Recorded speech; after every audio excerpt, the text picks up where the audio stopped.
Halo, selamat pagi. Sapa Indonesia Pagi kembali hadir mengisi ruang informasi Anda. Saudara, di hari ini hari Kamis 31 Juli 2025, hari terakhir di bulan Juli. Ya. Bersama saya Adistila Rasati. Dan saya Priamana Tenaya. Bulan Juli sudah mau berakhir tapi kita sudah mulai deg-degan ya. Yang baru nerima gaji gitu kan, deg-degan sekarang menaruh ke rekening. Kalau nggak dipakai-pakai takutnya ya diblokir gitu. Karena di media sosial banyak banget ya Adisti. Aku lihat orang-orang yang kemudian meluapkan kekecewaannya, pengen ngambil uang yang lagi butuh banget sekarang tapi nggak bisa karena ujuk-ujuk diblokir dan diendapkan gitu ya. Karena ketika datang ke bank gitu sudah protes gitu, kok nggak bisa diambil Mbak? Iya soalnya sudah dari PPATK-nya diblokir, kami nggak bisa ngapa-ngapain.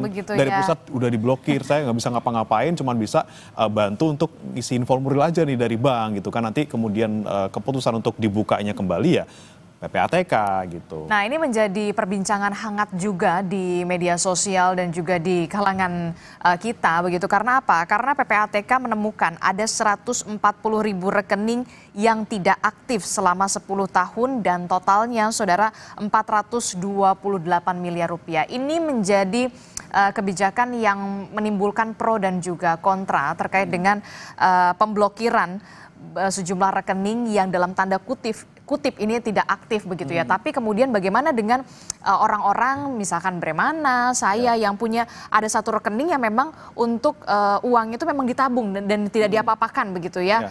Nah, sebagai aset lah ibaratnya begitu. Nah, terus diblokir. Itu kan banyak banget yang kayak gitu.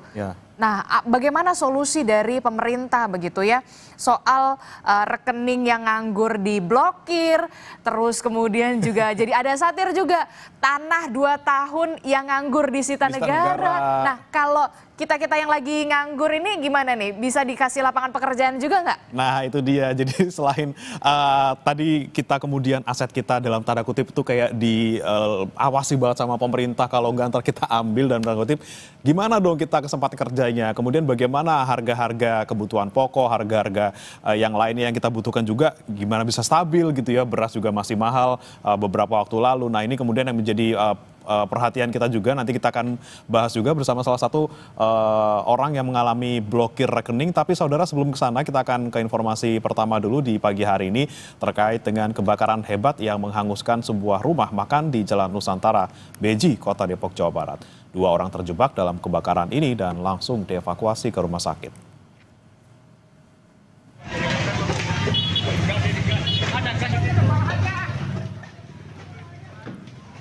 Api dengan cepat membesar dan melalap hampir seluruh bagian bangunan rumah makan. Personil damkar dibantu warga sekitar langsung memadamkan api yang terus membesar. Petugas sempat kesulitan memadamkan api lantaran lokasi yang sempit dan banyaknya warga yang berkerumun. Namun setelah 40 menit berjibaku, proses pemadaman pun berhasil dilakukan sejumlah personil pemadam kebakaran dan juga tampak membutuhkan bantuan oksigen usai pemadaman.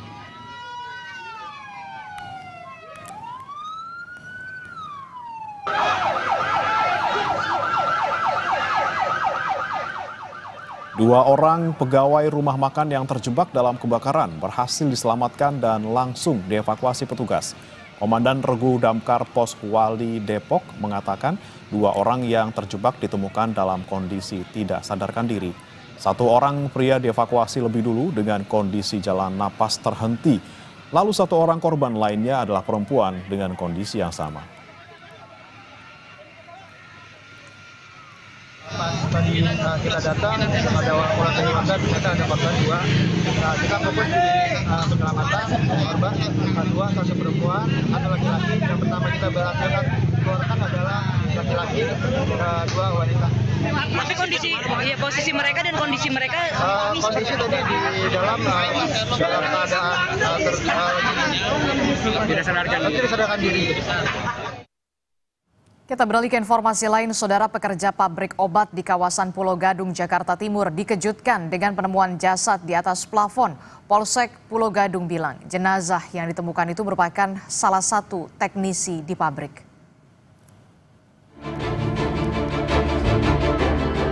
Warga digegerkan tewasnya seseorang di atas plafon pabrik kosmetik.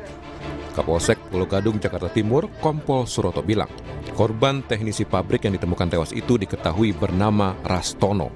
Kata Kompol Suroto, Rastono menghilang sejak Sabtu kemarin hingga akhirnya ditemukan tewas di atas plafon. Saat ini polisi masih melakukan penyelidikan untuk mengetahui penyebab Rastono berada hingga ditemukan tewas di atas plafon. Namanya Rastono, asal Purbalingga, kira-kira umurnya 39 tahun. Sementara masih penyelidikan ya, kalau kita lihat itu di dalam plafon itu banyak instalasi-instalasi yang mengandung aliran listrik. Berarti masalahnya masih kita selidikin dulu. Sementara udah ada 6 kita keterangan, saksi 6. Kasus ini ya Pak? Betul, udah 6 saksi kita periksa. Sebelumnya, tim damkar mengevakuasi jasad pria di plafon sebuah perusahaan farmasi pada Selasa malam. Usai dievakuasi, jasad itu langsung dibawa ke Rumah Sakit Polri Kramat Jati untuk proses otopsi. Mengevakuasi penemuan jenazah yang ada di atas plafon sebuah perusahaan yang kondisi jenazahnya sudah membusuk dan proses evakuasi pun cukup sulit karena terkendala sempitnya akses dan juga karena kondisi korban ini telah membusuk.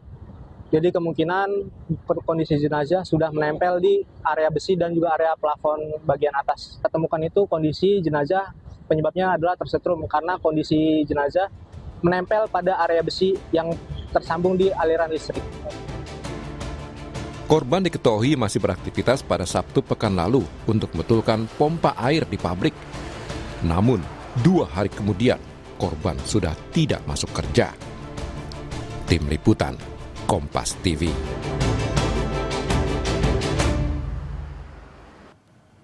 Informasi lainnya, Saudara, penyelidikan kasus tewasnya diplomat muda Kemlu Arya Daru Pangayunan belum dihentikan polisi. Keluarga berharap investigasi dilanjutkan secara tuntas agar menemukan titik terang.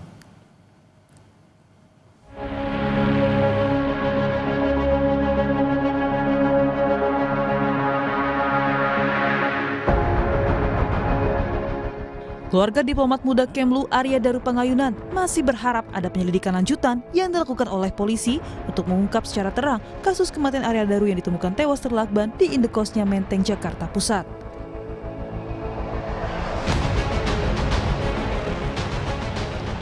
Keluarga di Yogyakarta mencermati pernyataan di Reskrimum yang bilang kasus kematian Arya Daru belum ditemukan unsur pidana dan berharap agar ingat penyelidikan berjalan hingga tuntas. Karena kan tadi dari di Reskrimum juga sudah menyampaikan bahwa ini belum tuntas ya. Nah, berarti kan masih ada hal-hal yang perlu didalami lagi oleh beliau-beliau para penyidik. Nah, itu kita tunggu bersama. Sebelumnya di Reskrimum Polda Metro Jaya menyampaikan hasil penyelidikan tewasnya diplomat muda Arya Daru. Polda Metro Jaya belum menghentikan investigasi kasus tewasnya diplomat muda Kemlu Arya Daru. Saat ini penyidik masih membuka ruang jika ada temuan atau masukan baru dari pihak lain dalam mengungkap kasus tersebut. Sementara kami tetap akan menerima masukan apabila ada informasi kami tetap akan tampung. Ya. Sementara belum. Pengusutan kasus tewasnya diplomat muda Kemlu Arya Daru Pangayunan melibatkan pihak eksternal dan menyimpulkan bahwa belum ditemukan unsur pidana serta tak ada keterlibatan pihak lain di kasus kematian Arya Daru. Tim Liputan, Kompas TV. Kita beralih ke sorotan lain, Saudara. BBM langka di Kabupaten Jember, Jawa Timur makin menyusahkan masyarakat. Pendapatan ojek anjlok, bahkan siswa TK sampai SMP terpaksa belajar dari rumah. Pendapatan harian pengemudi ojek online di Kabupaten Jember, Jawa Timur anjlok sampai 50% akibat BBM langka.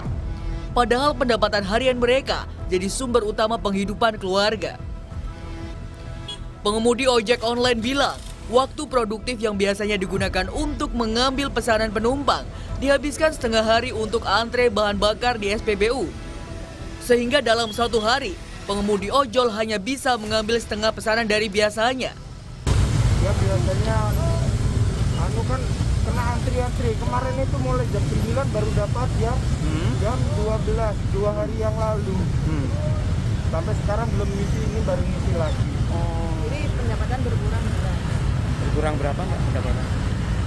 Hampir 50%. 50%? Ya, karena 6 jam di sini aja sudah berapa? Habis ya. Habis. Dari berapa ke berapa itu kalau dinominalkan kira-kira turunnya? Banyak Mas. Untuk mengatasi antrian kendaraan dan kelangkaan BBM agar tidak semakin parah, Pertamina mengubah alur distribusi BBM dari Banyuwangi melewati arak-arak Bondowoso dan mengalihkan suplai ke Surabaya dan Malang sejak hari Sabtu, serta Tuban dan Madiun sejak hari Senin. Selain itu, ada 79 mobil tangki yang dialihkan untuk memenuhi kebutuhan BBM di wilayah Jember dan sekitarnya. Yang terdampak diantaranya 41 di wilayah Jember dan juga 8 di Bondowoso. Ini terus kami monitor ketersediaan stoknya dengan mengupayakan alternatif rute tadi, baik lewat Surabaya langsung, lewat Malang, maupun juga dukungan-dukungan setelahnya lewat Tuban dan juga Madiun. Tentunya ini menjadi bagian yang menjadi tanggung jawab kami selaku distributor energi utama di wilayah Jawa Timur, dengan mengupayakan sampai dengan saat ini, per hari ini sudah ada 79 mobil tangki dengan ukuran 16 dan 24 KL yang kami alih suplaikan untuk memenuhi kebutuhan energi dalam bentuk BBM di wilayah Jember dan sekitar.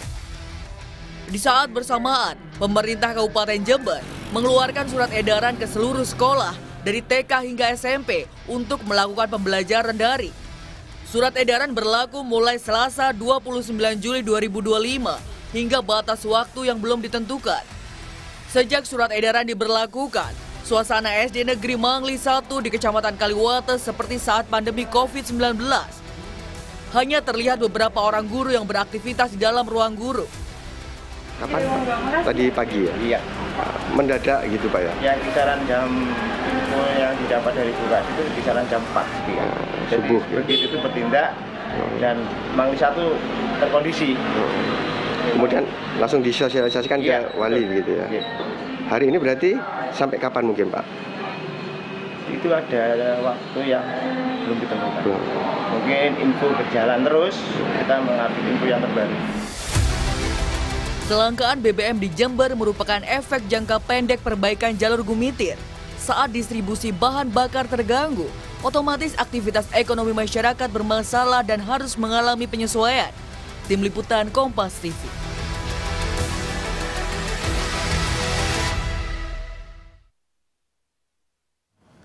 Bupati Jember Muhammad Fawaid menargetkan kelangkaan BBM di Kabupaten Jember selesai pada 2 hingga 3 hari ke depan. Berbagai upaya dilakukan untuk mengatasi dampak krisis BBM. Diperkirakan sekitar 2-3 hari ke depan diharapkan kondisi bisa kembali normal. Bahkan kami juga bantu di SPBU, kita menurunkan semua pegawai Dinas Perhubungan dan juga Satpol PP untuk membantu pengaturan di SPBU. Bahkan hari ini kami seluruh OPD, seluruh camat memberikan air mineral dan roti kepada para pengantri sebagai bagian dari pesan bahwa Pemkab Jember juga berupaya untuk bagaimana BBM di Jember ini krisisnya bisa segera terselesaikan. Saudara Wakil Presiden Gibran Rakabuming menemui korban pembubaran kegiatan dan perusakan rumah doa di Kota Padang, Sumatera Barat. Informasinya akan hadir sesaat lagi.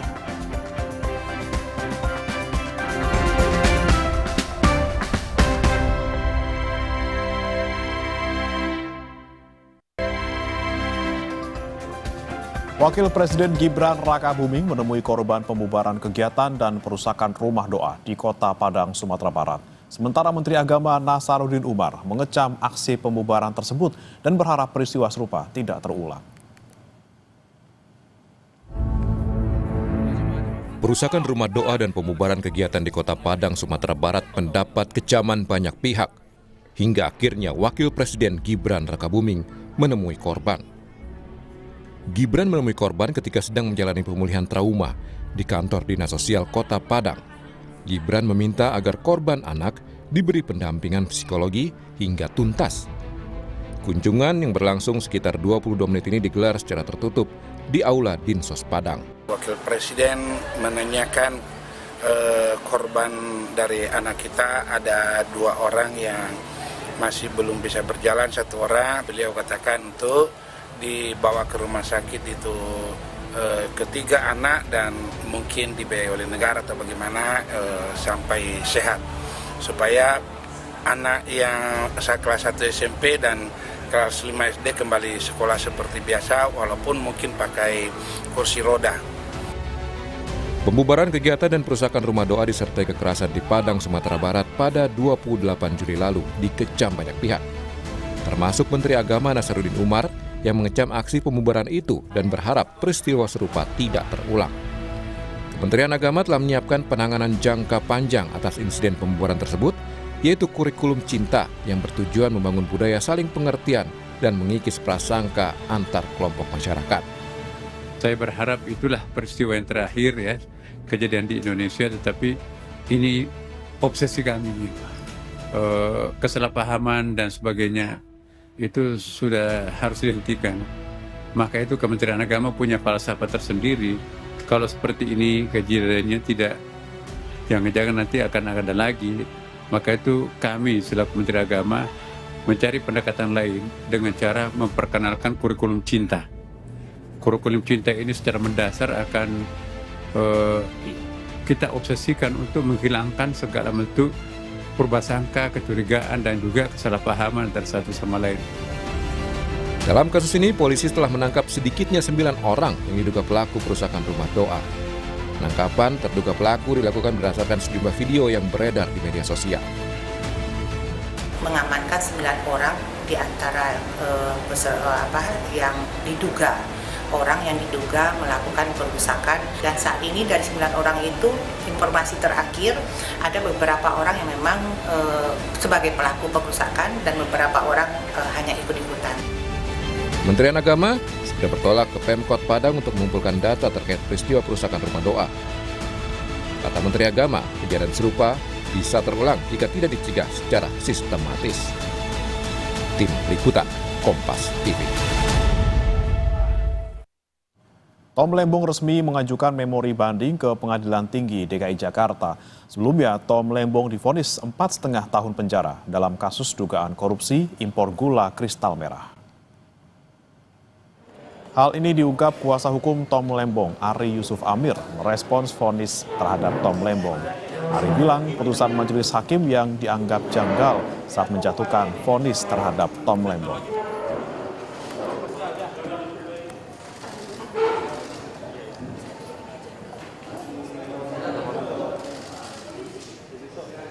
Sudah resmi mengajukan memori banding tertanggal 29 Juli kemarin. Jadi secara administrasi sudah selesai, sudah kami masukkan, dan semua dokumen-dokumen yang dibutuhkan telah disampaikan ke Pengadilan Negeri Jakarta Pusat untuk dilanjutkan ke Pengadilan Tinggi DKI. Perkara ini sesungguhnya tidak terlalu sulit dan bukan perkara hukum yang kalau bahasa itu ngejelimet itu enggak. Ini perkara biasa saja. Perkara biasa saja, dan juga pemahaman hukumnya juga pemahaman hukum yang mungkin standar-standar saja. Informasi berikutnya, Saudara, dalam pidatonya Presiden RI ke-6 Susilo Bambang Yudhoyono menyampaikan pesan agar pemimpin tidak menyalahgunakan kekuasaan. Hal ini disampaikan SBY dalam pidatonya yang membahas tentang peradaban. SBY menyebut Indonesia hendaknya banyak belajar dari runtuhnya negara-negara besar. Selain soal kekuasaan, SBY juga bicara tentang situasi global dan perdamaian dunia.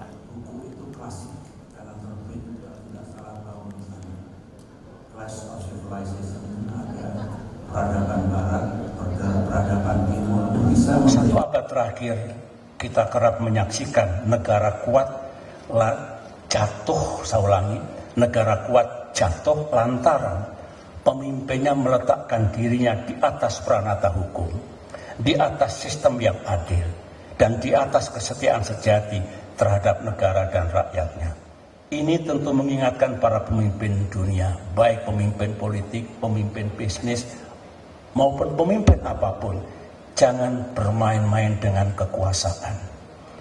Jangan menyalahgunakan kekuasaan. Ingat.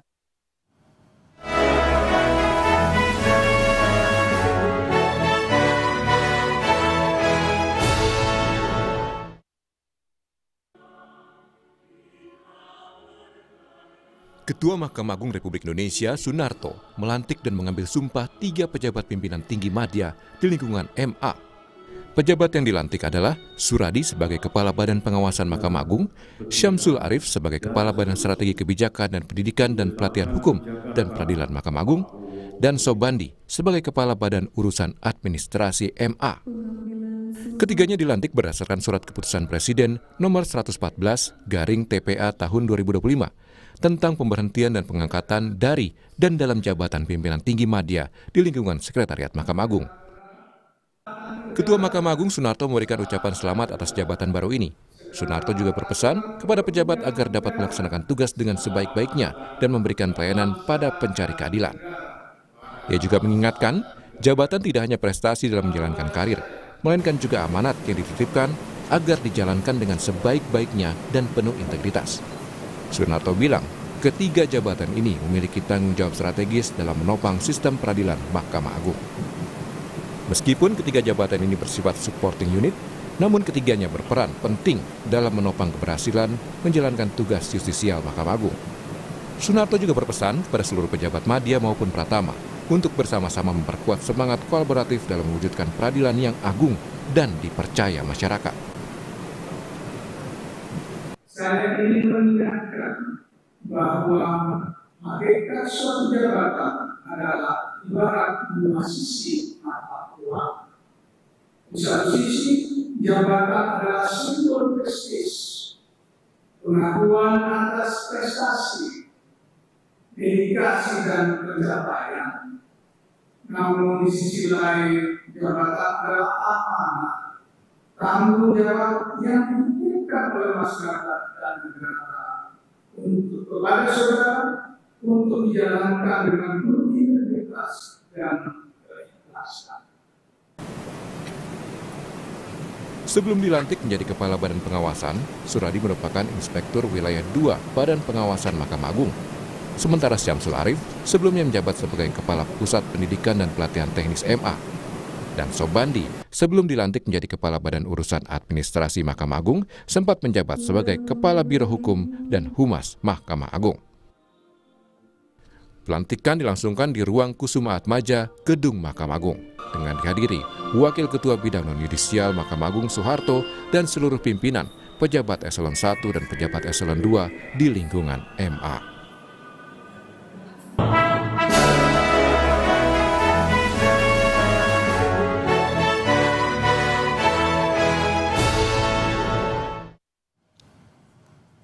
Ketua DPP PDI Perjuangan Ripka Ciptaning bilang ada pihak-pihak yang sengaja menargetkan agar suara PDIP di pemilu 2029 anjlok menjadi 7%. Benarkah demikian? Kita akan ulas dalam dialog Sapa Indonesia Pagi usai jeda bersama Adisti Larasati.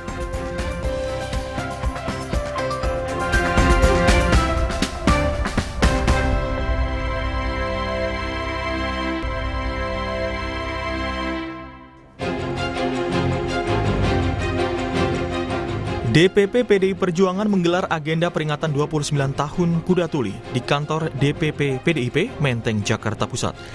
Dalam kesempatan acara itu, Ketua DPP PDI Perjuangan Ripka Ciptaning bilang ada pihak-pihak yang sengaja menargetkan agar suara PDIP di pemilu 2029 anjlok menjadi 7%. Meski enggan menyebutkan spesifik pihak yang dimaksud, Ripka menegaskan dengan situasi yang menekan PDIP itu, PDIP justru akan semakin kuat dan bangkit. Lihat aja kalau kita diginiin terus, ini akan menggelembung ya. Masa PDI Perjuangan tuh kayak gitu, kalau kita diintimidasi, dicurangi, diabaikan, itu akan terus mengkonsolidasi.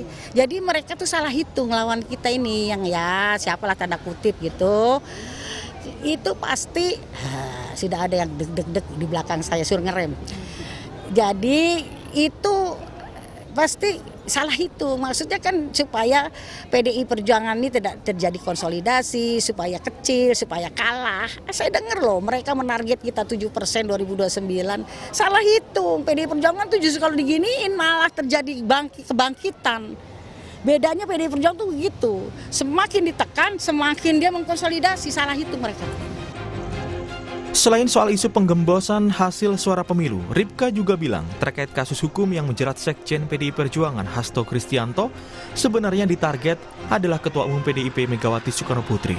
Tetapi langkah penyerangan politik pada PDIP itu dilakukan melalui Hasto Kristianto. Sebenarnya kan kita tahu sasaran itu sebenarnya Ibu Mega. Partai ini, Hasto itu kan sasaran antara. Dicari-cari salahnya, udah tahu dia tidak merintangi pemeriksaan ya, udah enggak. Kalau suap kan udah tahu Harun Masiku yang nyuap ke Wahyu, kok ini Hasto lagi sih? Kan kemarin kita tahu bahwa dia peledoinya si Hasto tuh sampai kita bisa dudukin loh, itu tinggi banget itu buku, tapi dileplik, diabaikan apa sih ini? Sementara pada saat bimbingan teknis untuk anggota fraksi PDI Perjuangan DPRD seluruh Indonesia, Ketua Umum PDI Perjuangan Megawati Soekarnoputri memberikan arahan. Dia berpesan, partai ini harus makin besar, jangan malah mengecil. Kalian harus merasa sebagai satu keluarga, harus bergotong royong. Kalau bergotong royong begitu, rakyat akan ikut bersama kita, kata Ketua Umum PDIP Megawati Soekarnoputri sesuai rilis yang diterima redaksi Kompas TV. Tidak hanya PDI Perjuangan yang merasa ditarget. Sebelumnya Presiden ke-7 RI yang juga mantan kader PDI Perjuangan Joko Widodo juga bilang ada agenda besar di balik kasus ijazah palsu dan desakan mundur Wapres Gibran Rakabuming. Menurut Jokowi, semua itu dilakukan untuk menurunkan reputasinya. Ada agenda besar politik dalam tuduhan ijazah palsu maupun pemakzulan. Artinya memang ada orang besar, ada yang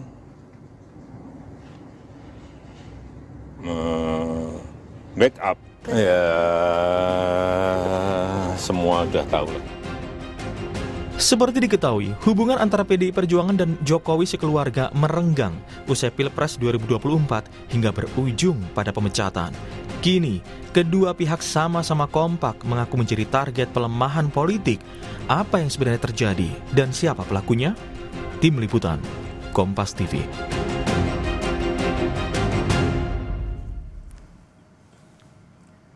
Saudara, di tengah kasus hukum yang menjerat Sekjen PDI Perjuangan Hasto Kristianto, baru-baru ini PDI Perjuangan mengklaim ada upaya pelemahan politik. Ada pihak tertentu yang sengaja menargetkan suara PDI Perjuangan anjlok hingga 7% di pemilu 2029. Benarkah demikian? Dan siapa sebenarnya pelaku pelemahan politik itu?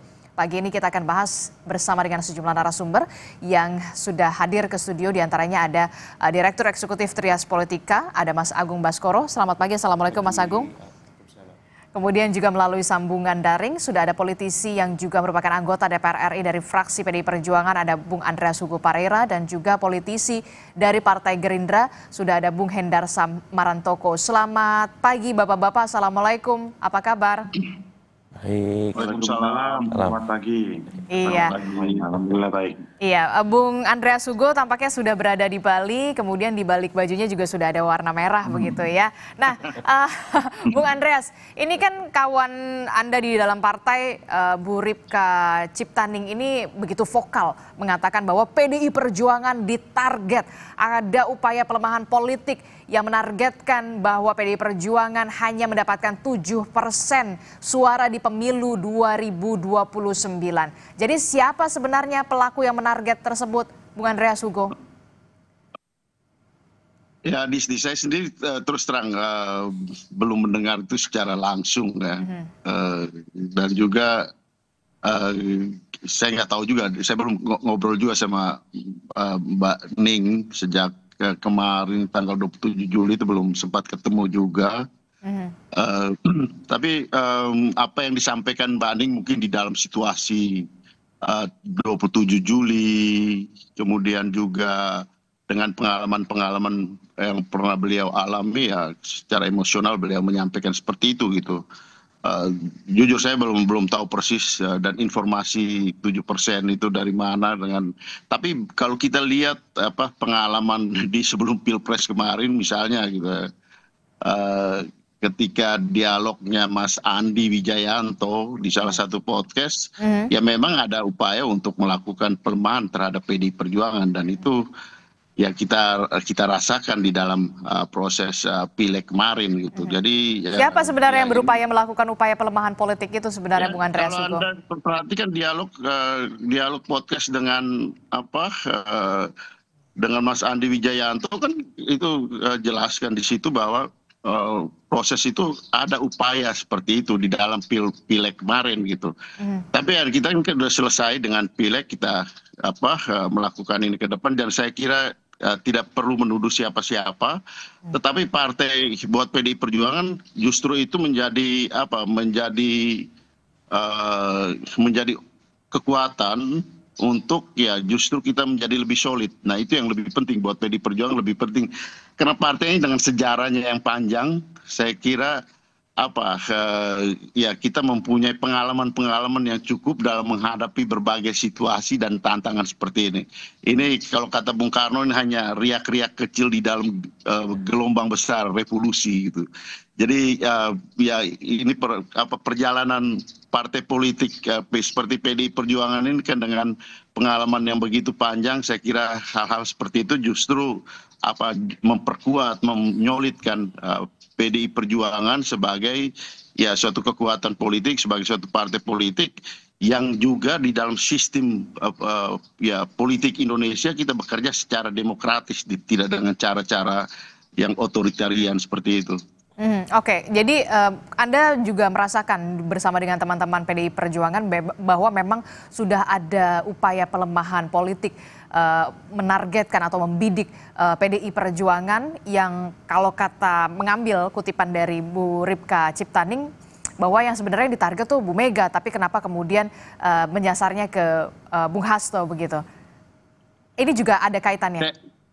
Saya nggak tahu persis apa itu pandangan dari Mbak Ripka Ciptaning, tetapi saya kira kami lebih bekerja sebagai organisasi bahwa ada upaya-upaya seperti itu kita anggap sebagai tantangan gitu.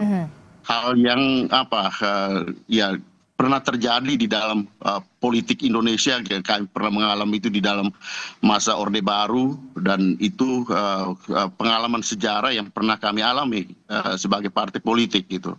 Tapi ya kita tahu bahwa kita masuk di dalam alam demokrasi seperti ini, kita melihat partai-partai yang lain itu sebagai partner in competition. Jadi kita berkompetisi di dalam ya, tapi kita juga berpartner untuk membangun demokrasi gitu. Cara berpikir seperti itu kan cara berpikir otoritarian gitu, bahwa mau mematikan yang lain, kemudian mengerdilkan yang lain.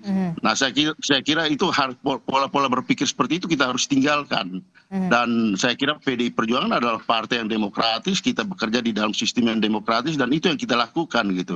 Bahwa ada upaya-upaya seperti itu ya kita anggap sebagai tantangan. Oke, jadi itu adalah upaya yang biasa dilakukan otoritarian begitu ya, untuk bisa mengkerdilkan, kemudian melemahkan. Nah, dari Bung Hendarsam sendiri, dari Partai Gerindra, bagaimana merespon soal ada partai yang kemudian dibidik lah, dilemahkan lah, dan segala macam. Bagaimana Bung Hendarsam melihat ini? Ya, ketika saya membaca dan mendengar apa yang dikatakan oleh Mbak Ning tadi, saya mencoba mencernanya ya kan, mencoba mencernanya, mencari apakah ini memang relate dengan situasi yang ada pada saat ini atau tidak ya kan. Yang pertama tentunya pemilu masih sangat jauh, ya masih 4 tahun lagi kurang lebih, malah lebih. Jadi untuk menciptakan suatu kondisi atau ke arah sana itu tentunya kayaknya kita mikirin bagaimana pembangunan dan program-program pemerintah ini bisa berjalan dulu lah ya kan. Dari sisi kami seperti itu. Yang kedua juga aturan mainnya juga kan belum jelas. Saat ini dengan ada putusan MK yang memisahkan antara pilpres dengan pilkada kan gitu kan, dan juga pileg, ini tentunya kan akan ada aturan main yang tentunya juga berbeda, dan itu belum akan diputuskan bersama-sama oleh teman-teman di DPR ya kan, termasuk juga dari PDIP sebagai partai pemenang malah kan di situ. Jadi agak menurut saya ya mungkin hanya ungkapan hati dan emosional dari Mbak Ning pada saat refleks ya. Yang ketiga juga ya apabila memang itu ada ya, apabila kita dianggap itu ada ya, seperti hal tersebut ya, kami dari Partai Gerindra tentunya akan berada di barisan paling depan untuk menjaga demokrasi ini, bahwa tidak boleh ada satu partai pun yang mendapatkan tindakan yang tidak adil ya. Dan oleh karena itu fungsi kita bersama-sama untuk menjaga ini bukan hanya dari PDIP saja. Jadi maksud Anda ingin mengatakan juga apa yang dikatakan Bu Ripka Ciptaning ini terlalu jauh begitu, sudah membahas soal pemilu 2029, bahkan secara spesifik menargetkan PDI Perjuangan hanya mendapatkan 7% suara begitu. Jadi maksud Anda apakah ini pelemparan isu atau seperti apa? Ya dari saya pribadi ya. Dari seperti itu juga Bang Hugo juga tadi kan sudah menyampaikan kan, saya rasa ini bukan official dari PDIP kan ya. Tidak, saya rasa bukan official dari PDIP, tapi merujuk saya mencoba melihatnya dari beberapa parameter ya kan, seperti saya sampaikan tadi, aturan mainnya belum ada ya kan, habis itu PDIP juga akan ikut masuk ke dalam untuk membentuk aturan main tersebut ya kan. Nah tentunya hal-hal ini juga menjadi faktor yang harusnya bisa kita lihat sama-sama oleh karena itu, tapi tetap aja namanya dalam setiap adanya kekhawatiran, setiap adanya peringatan dari teman-teman politisi terutama dari PDIP, ini menjadi perhatian kita bersama, bahwa setiap partai ya harus menjaga ini, bahwa di pemerintahan ini dan di perhelatan demokrasi Pilpres di pemilu di 2029 ini memang harus berlangsung sehat. Dan oleh karena itu mudah-mudahan spirit kita ini menjadi legacy dari pemerintahan Pak Prabowo, pemilu bisa berjalan dengan sehat, dengan baik dan sportif. Nah, oleh karena itu seperti saya sampaikan tadi, apabila memang ada anasir-anasir atau ada ke arah sana, ya Partai Gerindra akan berada di garda terdepan untuk menjaga supaya hal tersebut tidak terjadi. Karena kami kalau merasa dicurangi, ya mungkin Partai Gerindra salah satu, saya sendiri mengalami hal tersebut, tapi ya ini kan nggak boleh. Kalau kita pernah disakitin, jangan juga pernah menyakiti orang lain gitu loh. Karena tahu rasanya disakitin gimana. Karena lagi ngomong sakit menyakiti begitu ya, saya tanya ke Bung Andreas Hugo. Bung Andreas Hugo, ini kenapa kemudian Mbak Ning tuh kayaknya merasa tersakiti banget, merasa kecewa banget sampai kemudian mengungkapkan seperti itu, membidik, ada yang membidik, ada yang menarget 7% suara di 2029 dan sebagainya begitu. Sakit hati kenapa begitu? Ada yang kecewa kenapa? Ungkapan kecewaan apa sebenarnya, Bung Andreas? Ya kalau di dalam teori politik itu kita mesti memahami dari idiosyncrasy-nya Mbak Ning untuk Ciptaning, artinya lebih melihat pada latar belakang pengalaman dari beliau. Jadi itu ya mungkin pengalaman beliau dan tiap orang tentu dengan pengalaman berbeda-beda, tetapi Mbak Ning mengungkapkan itu dengan dasar latar belakang pengalaman yang beliau pernah alami gitu. Saya kira itu lebih tepat, dan mungkin lebih tepat bertanya kepada Mbak Ning sendiri gitu dengan pengalaman-pengalaman beliau. Tetapi ya kita bicara ini di dalam konteks kepartaian, bagaimana menghadapi situasi seperti itu, bahwa bukan tidak mungkin itu terjadi gitu. Karena pengalaman-pengalaman itu adalah refleksi daripada situasi yang pernah terjadi dan mungkin akan terjadi juga gitu. Sehingga apa yang disampaikan Mbak Ning juga ya perlu kita ambil sebagai referensi untuk warning gitu terhadap situasi yang mungkin terjadi, bahwa di dalam sistem yang demokratis pun mungkin ada orang yang berpikir authoritarian gitu. dan itu bisa terjadi gitu. Dan untuk itu ya kita perlu untuk mengantisipasi, perlu untuk melihat bagaimana kemungkinan itu bisa terjadi di dalam sistem seperti ini. Oke, saya ke Mas Agung Baskoro dulu, Bung Andreas Hugo dan juga Bung Hendarsam.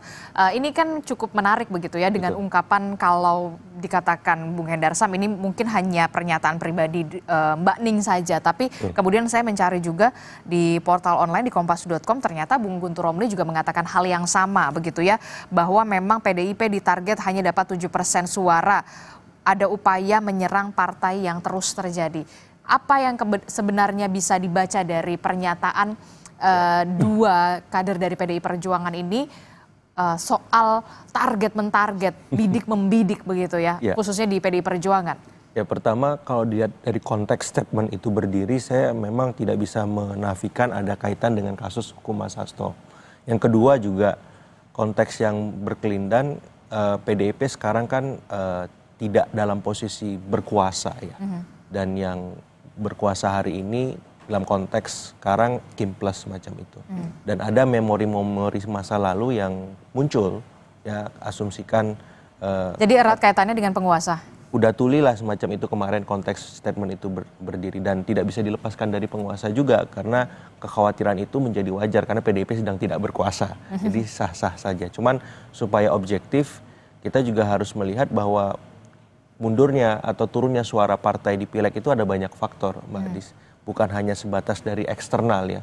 Ada ancaman dari penguasa atau kekuasaan, ada konteks di mana ya lagi dan lagi kita tahu ada banyak kasus hukum yang sekarang berkelindan dengan kader-kader PDIP. Nah, dari internal itu apa biasanya? Kalau berkaca dari pemilu legislatif 2024, pertama itu yang menyebabkan suara PDIP turun ada split ticket voting, saya pikir. Split ticket voting. Jadi ada perpindahan pemilih yang tidak konsisten ketika dia memilih PDIP tapi tidak memilih Ganjar. Dan dalam konteks ini misalkan magnet figur Ganjar itu gagal merepresentasikan PDIP itu sendiri, sehingga akhirnya suara itu terpecah dan terbukti dari banyak temuan survei-survei kredibel, pemilih PDIP itu tidak solid memilihkan dukungannya ke PDIP gara-gara capresnya kurang pas mewakili PDIP itu sendiri. Yang pertama itu. Yang kedua, juga faktor lain soal misalkan strategi kampanye, soal kemudian bagaimana caleg itu punya kinerja yang baik di dapil. Jadi ada banyak faktor sebenarnya. Tapi kalau misalkan diarahkan satu faktor saja, menurut saya kurang pas juga gitu. Karena seakan-akan caleg-caleg ataupun alek-alek PDIP sudah perform semacam itu. Dan ini jadi masukan juga ke partai bagaimana kemudian ke depan mengkonsolidasikan semua kader agar kinerjanya optimal di dapil dan tidak dibajak dalam tanda petik, tergiur dengan godaan-godaan dari partai lain untuk dinaturalisasi. Anda melihat ada tren ke sana, ada tren naturalisasi dalam tanda kutip ya, begitu ya, atau pergantian partai begitu setelah 2025 ini karena memang PDI Perjuangan dalam tanda kutip tidak lagi berkuasa. Mungkin saja, tapi kan PDIP ini partai kader. Kader-kadernya juga kader-kader yang sudah matang dan bertungkus lumus dengan ideologisasi banteng itu. Sehingga ketika ingin membujuk kader-kader yang sudah solid ini tidak mudah. Tapi sangat mungkin. Karena hari ini PDIP tidak berkuasa. Kemudian partai-partai yang ada di kekuasaan berupaya merayu karena susah mengalahkan di dapil. Yang paling mudah kan merayu dan menggoda mereka untuk pindah. Istilahnya ini big transfer, Mbak Adis. Ya transfer besar untuk membajak mega bintang semacam itu. Ya sah-sah saja asal proses yang dilakukan transparan dan tidak ada intimidasi apapun ya. Yang penting memang suka sama suka istilahnya, ada concern di sana, ya nggak ada masalah. Ini yang perlu dicegah oleh PDIP agar tidak terjadi migrasi massal dari alek-alek yang berkualitas di tiap dapil tidak pindah ke partai-partai yang berkuasa hari ini. Yang sedang berkuasa Betul. hari ini. Jadi kalau ada intimidasi ya wajar lah gitu. Ancaman semacam itu dalam setiap pemilu mesti ada. Sehingga untuk meminimalkan itu dengan ekosistem demokrasi yang seperti sekarang kayaknya agak susah. Kalau misalkan terstruktur sistematis dan masif kecurangannya, Mbak Adis. Karena memang semua mata melihat teknologi ada intervensi. Jadi kayaknya susah kalau misalkan itu dipaksakan. Memang ada tren penurunan, tapi saya melihat volatilitas suara partai-partai hari ini dalam konteks desain sistem kita paling banyak turunnya itu 3-4% saja. PDIP kemarin di 2024 turun 2,5%. Jadi kalau ada perubahan ya di angka 3-4% itu nggak sampai 7%. Itu hitungan kuantitatifnya. Kalau sampai 7% berarti kan ada sesuatu yang besar. Ya istilah kita bahasa MK terstruktur, sistematis dan masif kecurangannya, serangannya dan seterusnya. Tapi kan itu agak susah. Apalagi saya melihat karakter dari ya Presiden Prabowo yang ingin merangkul semua. Kayaknya kurang logis saja statement Mbak Ning tadi, tapi wajar untuk dijadikan semacam sandaran bagi semua bahwa jangan coba-coba loh. Sekarang eranya keterbukaan, partisipasi luas masyarakat. Kalau coba-coba yang dirugikan yang mengancam itu sendiri seperti itu. Tapi apa yang jadi pertanyaan saya begini, apa maksud dari beberapa kader PDI Perjuangan tegas secara lugas mengatakan bahwa memang PDI Perjuangan ini lagi ditarget atau memang sudah ditarget, bahkan targetnya adalah anjlok 7% begitu, hanya memperoleh 7% di 2029. Apa yang kemudian? Ya ini preemptive statement ya. Preemptive statement. Ya jadi mencegah supaya tidak terjadi dan mengerem tren penurunan suara PDIP juga, memastikan semua kader solid di internal sekaligus secara eksternal melibatkan publik untuk membantu PDIP yang sendirian di luar kekuasaan. Sehingga yang coba-coba mengancam ingin merealisasikan upaya itu berpikir berulang untuk membuat PDIP tadi suaranya turun, karena yang dihadapi ini banteng yang memang sudah tangguh di setiap orde, di setiap masa, sehingga kalau mau coba-coba ya bisa habis dalam tanda petik karena ada publik di sana, ada kader yang solid. Tapi juga ini kan dinamis perilaku pemilih. Nah, dalam tanda petik ya tadi kalau PDIP belum mampu memastikan caleg-caleg ataupun alek-aleknya nanti di 2029 solid ya, tidak tergoda dengan transfer besar, naturalisasi itu, ya mungkin saja bisa turun signifikan gitu, apalagi kalau godaannya sangat besar Mbak Adis ya, dan ancamannya sangat besar seperti kalau itu. dibilang rumput tetangga selalu lebih hijau terlihatnya begitu ya.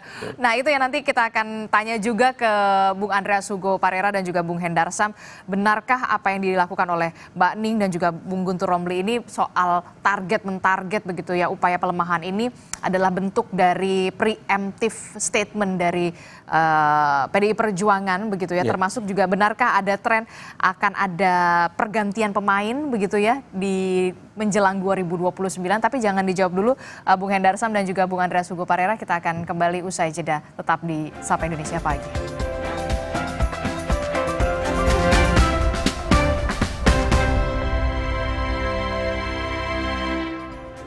Terima kasih Anda masih bersama kami, Saudara, di Sapa Indonesia Pagi, masih membahas soal PDIP ditarget hanya mendapatkan bahkan anjlok suaranya di 2029 7%. Benarkah demikian dan siapa yang kemudian menarget PDI Perjuangan untuk dilemahkan? Kita masih membahasnya bersama dengan Mas Agung Baskoro, kemudian ada Bung Andreas Hugo Parera, kemudian juga ada Bung Hendarsam dari Partai Gerindra dan juga Bung Andreas Hugo dari PDI Perjuangan. Saya ke Bung Andreas Hugo dulu. Bung Andreas, tadi Mas Agung sebelum kita jeda mengatakan ini bentuk preemptive statement dari PDI Perjuangan mungkin begitu ya, supaya juga ada konsolidasi yang lebih solid lagi di internal, termasuk juga ingin mengkomunikasikan jangan main-main nih terhadap PDI Perjuangan, kita bisa lebih dalam tanda kutip ya, lebih masif lagi pergerakannya begitu.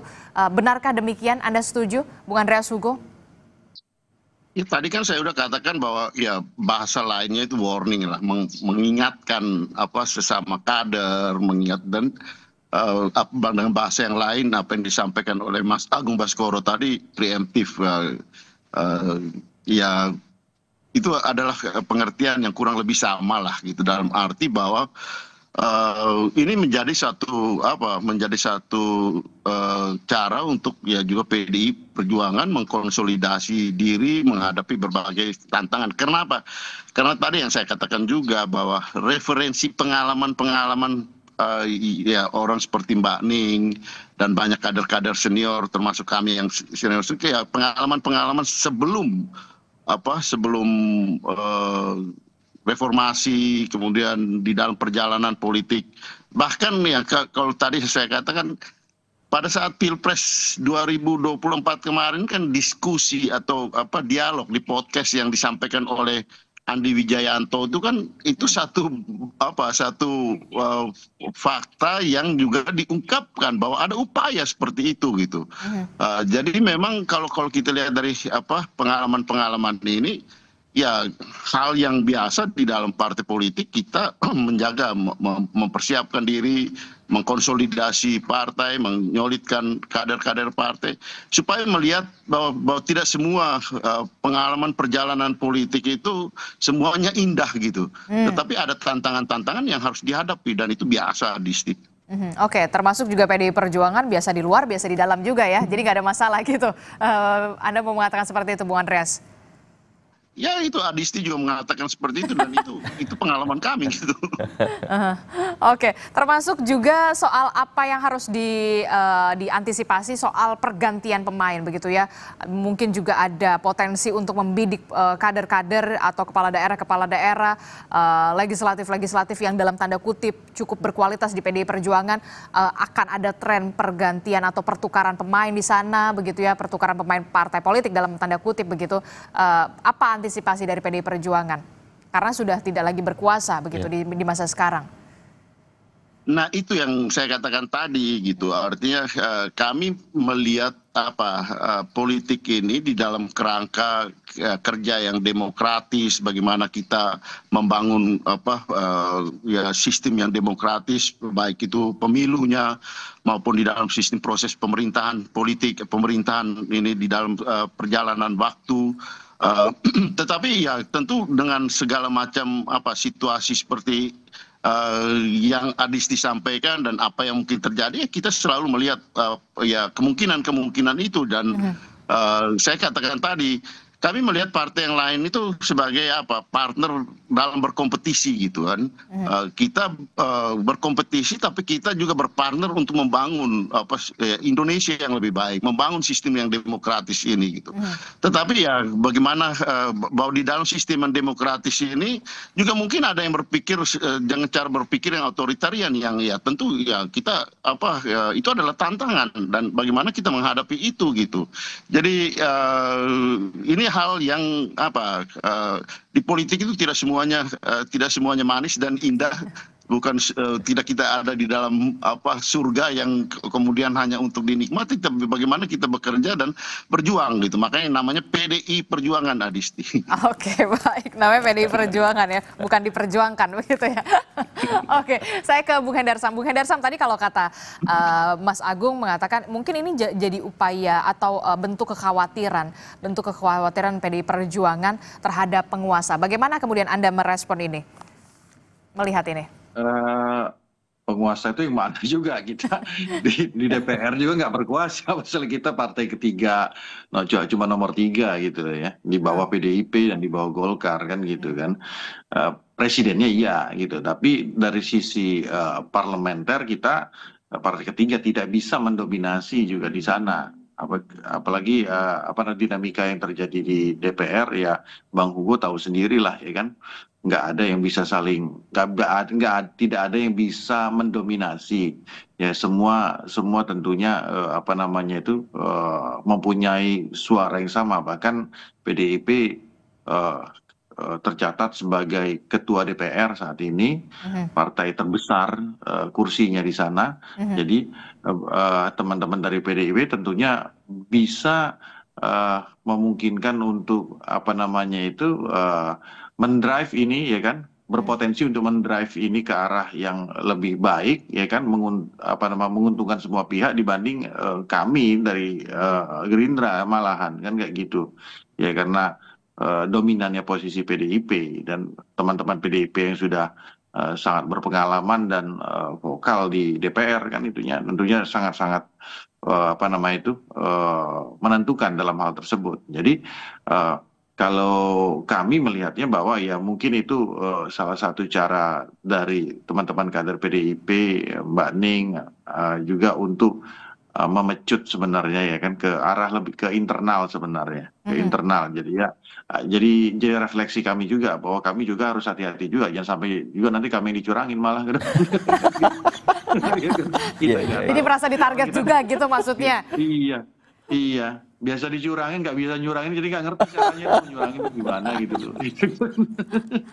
Oke, saya ke Mas Kalau Agung. kita bicara, maksudnya gini kan, Adis, maksud saya kan gini kan, harusnya kan kalau secara apa namanya ngelihat yang kemarin ya kan, ngelihat hasil pemilu kemarin kan harusnya linier kan ya, Gerindra dan Pak Prabowo itu harusnya linier gitu loh ya kan, di mana-mana kayak gitu. Ini kan pemenangnya Pak Prabowo ya kan, ketua Tapi umum kita menang, penguasa parlemennya tetap PDI Perjuangan begitu ya? iya kok. Jadi, Ya makanya disolidkan begitu PDI Perjuangan dan Gerindra gitu ya, biar makin.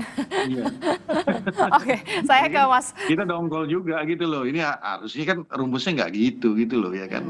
Tapi kita tahu sebenarnya gitu. Kita juga dicurangin juga gitu.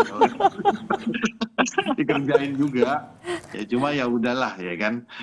Jadi refleksi ke dalam aja kalau gitu. Oke, baik. Bagaimana kita untuk ke depan minimal kita nggak dicurangin lah. Karena kalau kita nyurangin sakitnya di sini gitu.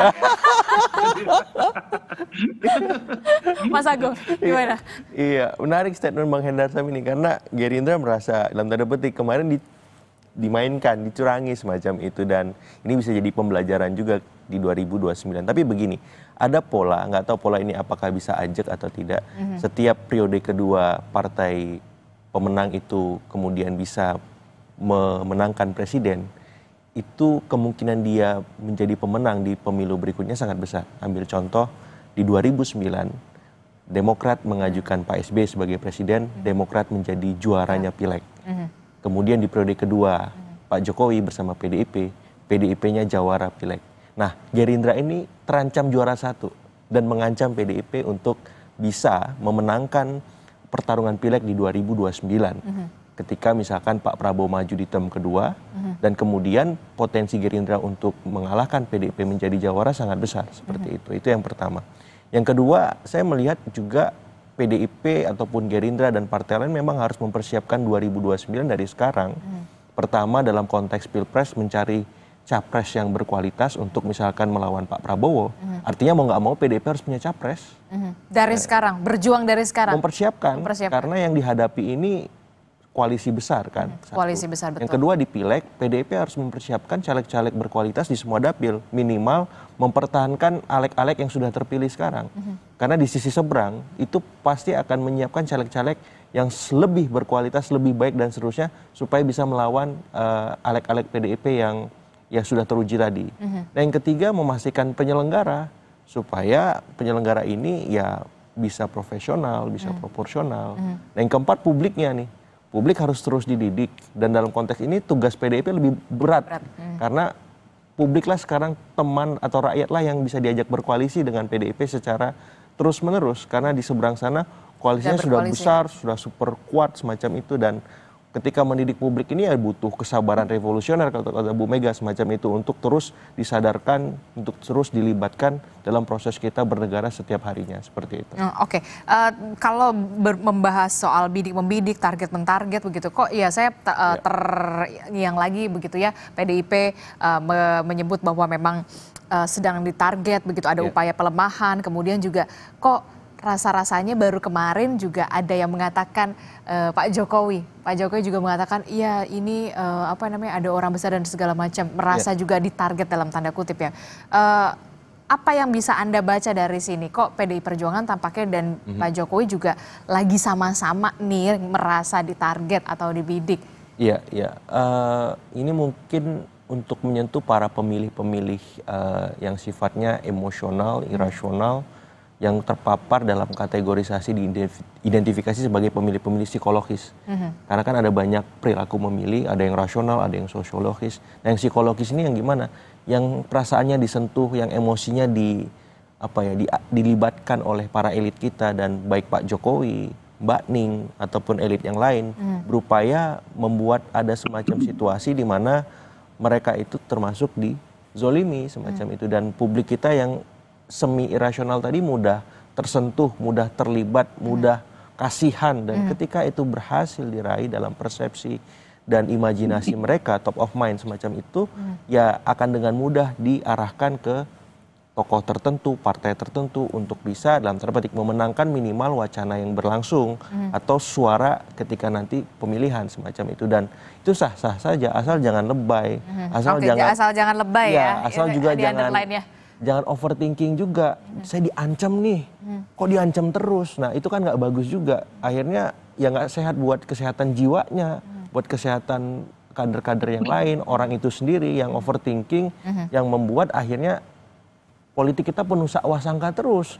Kapan kita jangan berprasangka buruk. Ya, kapan kita beradu gagasan, beradu program, beradu menyelesaikan masalah, menghadirkan solusi untuk masyarakat, dan semakin kesini pemilih rasional kita semakin meningkat gitu. Hati-hati kalau terlalu banyak mendramatisasi politik kita, justru menjadi backfire, justru menjadi bumerang, karena publik ingin melihat yang konkret, yang pasti. Ini dompet saya udah mulai kosong nih, saya terancam PHK, saya nggak bisa akses KPR rumah buat dimiliki. Ini gimana solusi PDIP, solusi Gerindra, yang pasti-pasti aja deh. Nggak mau digantung begini terus perasaan saya dengan dramatisasi politik misal. Dan jangan mendramatisasi politik itu kemudian udah nggak laku dalam tanda kutip menurut Anda? Masih relevan, tapi semakin kesini tren perilaku pemilih kan berubah. Ini Gen Z milenial loh, orang kritis, terpapar informasi, terlibat dengan teknologi sangat intensif sebagai digital native.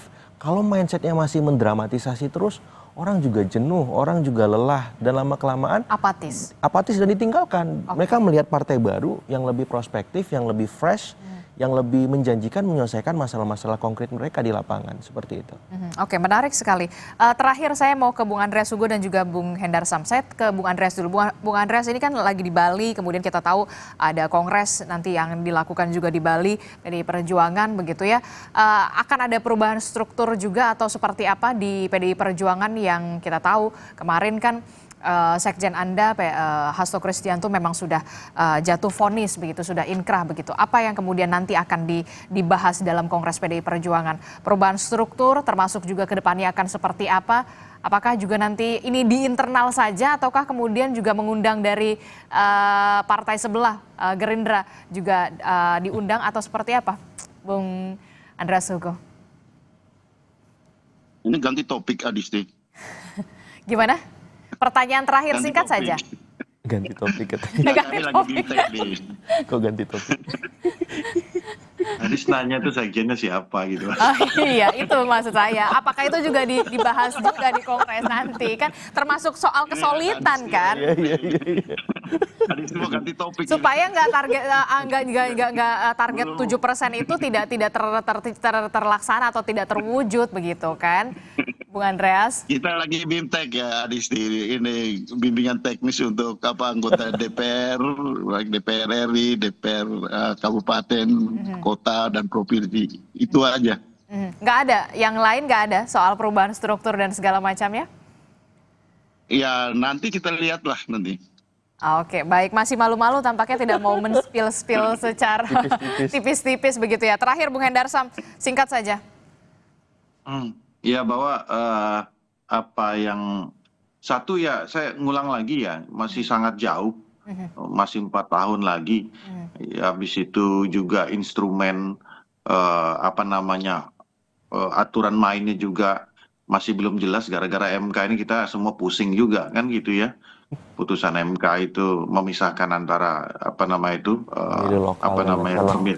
lokal dan pusat, itu bagaimana. Habis itu saya sendiri sebagai orang hukum mencari rekayasa konstitusinya, apalagi mau direkayasa lagi gitu. Jadi dengan waktu yang begitu mepet seperti ini, belum lagi juga hal-hal lain ya kalau tren putusan MK itu sendiri saat ini sudah bagaimana banyak sekali kewenangan-kewenangan daripada Bawaslu itu diambil alih oleh MK. Ya kan itu jadi faktor yang tentunya nggak bisa, unpredictable. Semua ini unpredictable semua buat kita. Jadi itu menjadi warning juga bagi kami sendiri bahwa akhirnya kita mikir juga, jangan-jangan Gerindra ini ke depan mau dicurangin juga kan gitu kan. Tapi ya udahlah, biar jadi introspeksi kita bersama. Kita Loh, kan udah jelas kita menyelipkan jangan berprasangka buruk dulu begitu ya. Yang penting Ya, usaha gitu, dulu. makanya Namanya kan juga maksudnya, usaha. Nanti usaha iya. tidak akan mengkhianati hasil lah. Nanti kita akan lihat bagaimana ke depannya. Terima kasih Bung Iya. Hendar Sam telah bergabung bersama kami dari Partai Gerindra. Kemudian ada Bung Andreas Hugo dari PDI Perjuangan. Nanti di WhatsApp aja nih kalau gitu ya. Nanti soal struktur yang barunya begitu ya, Bung Andreas Hugo. Terima kasih Mas Sama-sama. Agung telah bergabung bersama kami. Sehat selalu Bapak-bapak. Assalamualaikum, selamat pagi. Salam warahmatullahi wabarakatuh. Saudara, informasi penting dan juga menarik lainnya masih akan kami hadirkan usai jeda. Di antaranya, Pusat Pelaporan dan Analisis Transaksi Keuangan atau PPATK membekukan rekening bank milik warga yang sudah lama tidak bertransaksi. Warga mendapat pemberitahuan lewat email soal pembekuan rekening ini.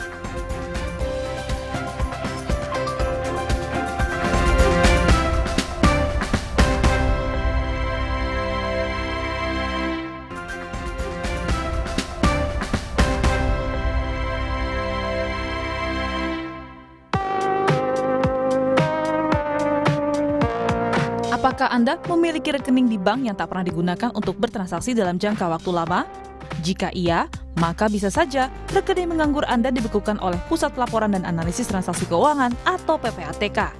PPATK menyebut menghentikan sementara rekening menganggur atau dorman untuk melindungi nasabah. Tapi rekening dorman itu adalah rekening yang tidak aktif dalam waktu tertentu. Dan PPATK melihat waktu ke waktu itu tren rekening dorman itu cukup masif ya, dan juga cukup masif digunakan untuk tindak kejahatan. Maka dari itu, dari 1 juta rekening yang kita analisis, yang kita periksa, itu lebih dari 150.000 rekening digunakan untuk kejahatan dan bentuk perlindungan kepada nasabah, kepada masyarakat ya, tentu kepada saudara-saudara kita, agar mereka terhindar dari tindak pidana kejahatannya. Karena fakta di lapangan itu banyak sekali ya, saudara-saudara kita itu pemilik sah rekening, tapi rekeningnya digunakan untuk kejahatan. Lalu ketika ada proses hukum, dia yang bolak-balik dipanggil oleh penyidik. Kan berapa banyak effort yang dia keluarkan, waktu, tenaga, uang gitu kan. Data PPATK bilang ada 140.000 lebih rekening dorman yang membuka celah digunakan untuk kejahatan. Respon pembekuan rekening menganggur, Menko Polhukam Budi Gunawan menyebut pemerintah bakal memastikan dana masyarakat tetap dijamin. Kemenko Polhukam akan berkoordinasi dengan PPATK dan stakeholder terkait untuk menjaga dan melindungi masyarakat atas dana yang dimiliki dan disimpan di perbankan, kata Budi Gunawan dalam siaran persnya. PPATK sebelumnya mengungkap rekening dorman atau yang tidak digunakan dalam jangka waktu lama rawan disalahgunakan, misalnya untuk transaksi tindak pidana hingga korupsi. Namun di sisi lain, masyarakat juga perlu mendapat penjelasan lebih utuh soal pembekuan rekening mereka yang tak aktif, agar hak masyarakat untuk mengelola rekening banknya sendiri tidak tercederai. Tim Liputan Kompas TV. Saudara, PPATK bilang akan memblokir sementara sejumlah rekening bank yang tidak menunjukkan aktivitas transaksi selama 3 bulan atau lebih. Kemudian bagaimana dampaknya kepada masyarakat? Kita akan tanyakan langsung kepada salah satu warga yang terkena blokir PPATK, Nur Aziza. Selamat pagi Mbak Aziza. Selamat pagi Mas. Ya, Mbak Aziza, boleh diceritakan nggak Mbak, ini kira-kira waktu itu kapan kemudian Mbak Aziza tahu rekeningnya diblokir, kemudian ini dari mana taunya Mbak?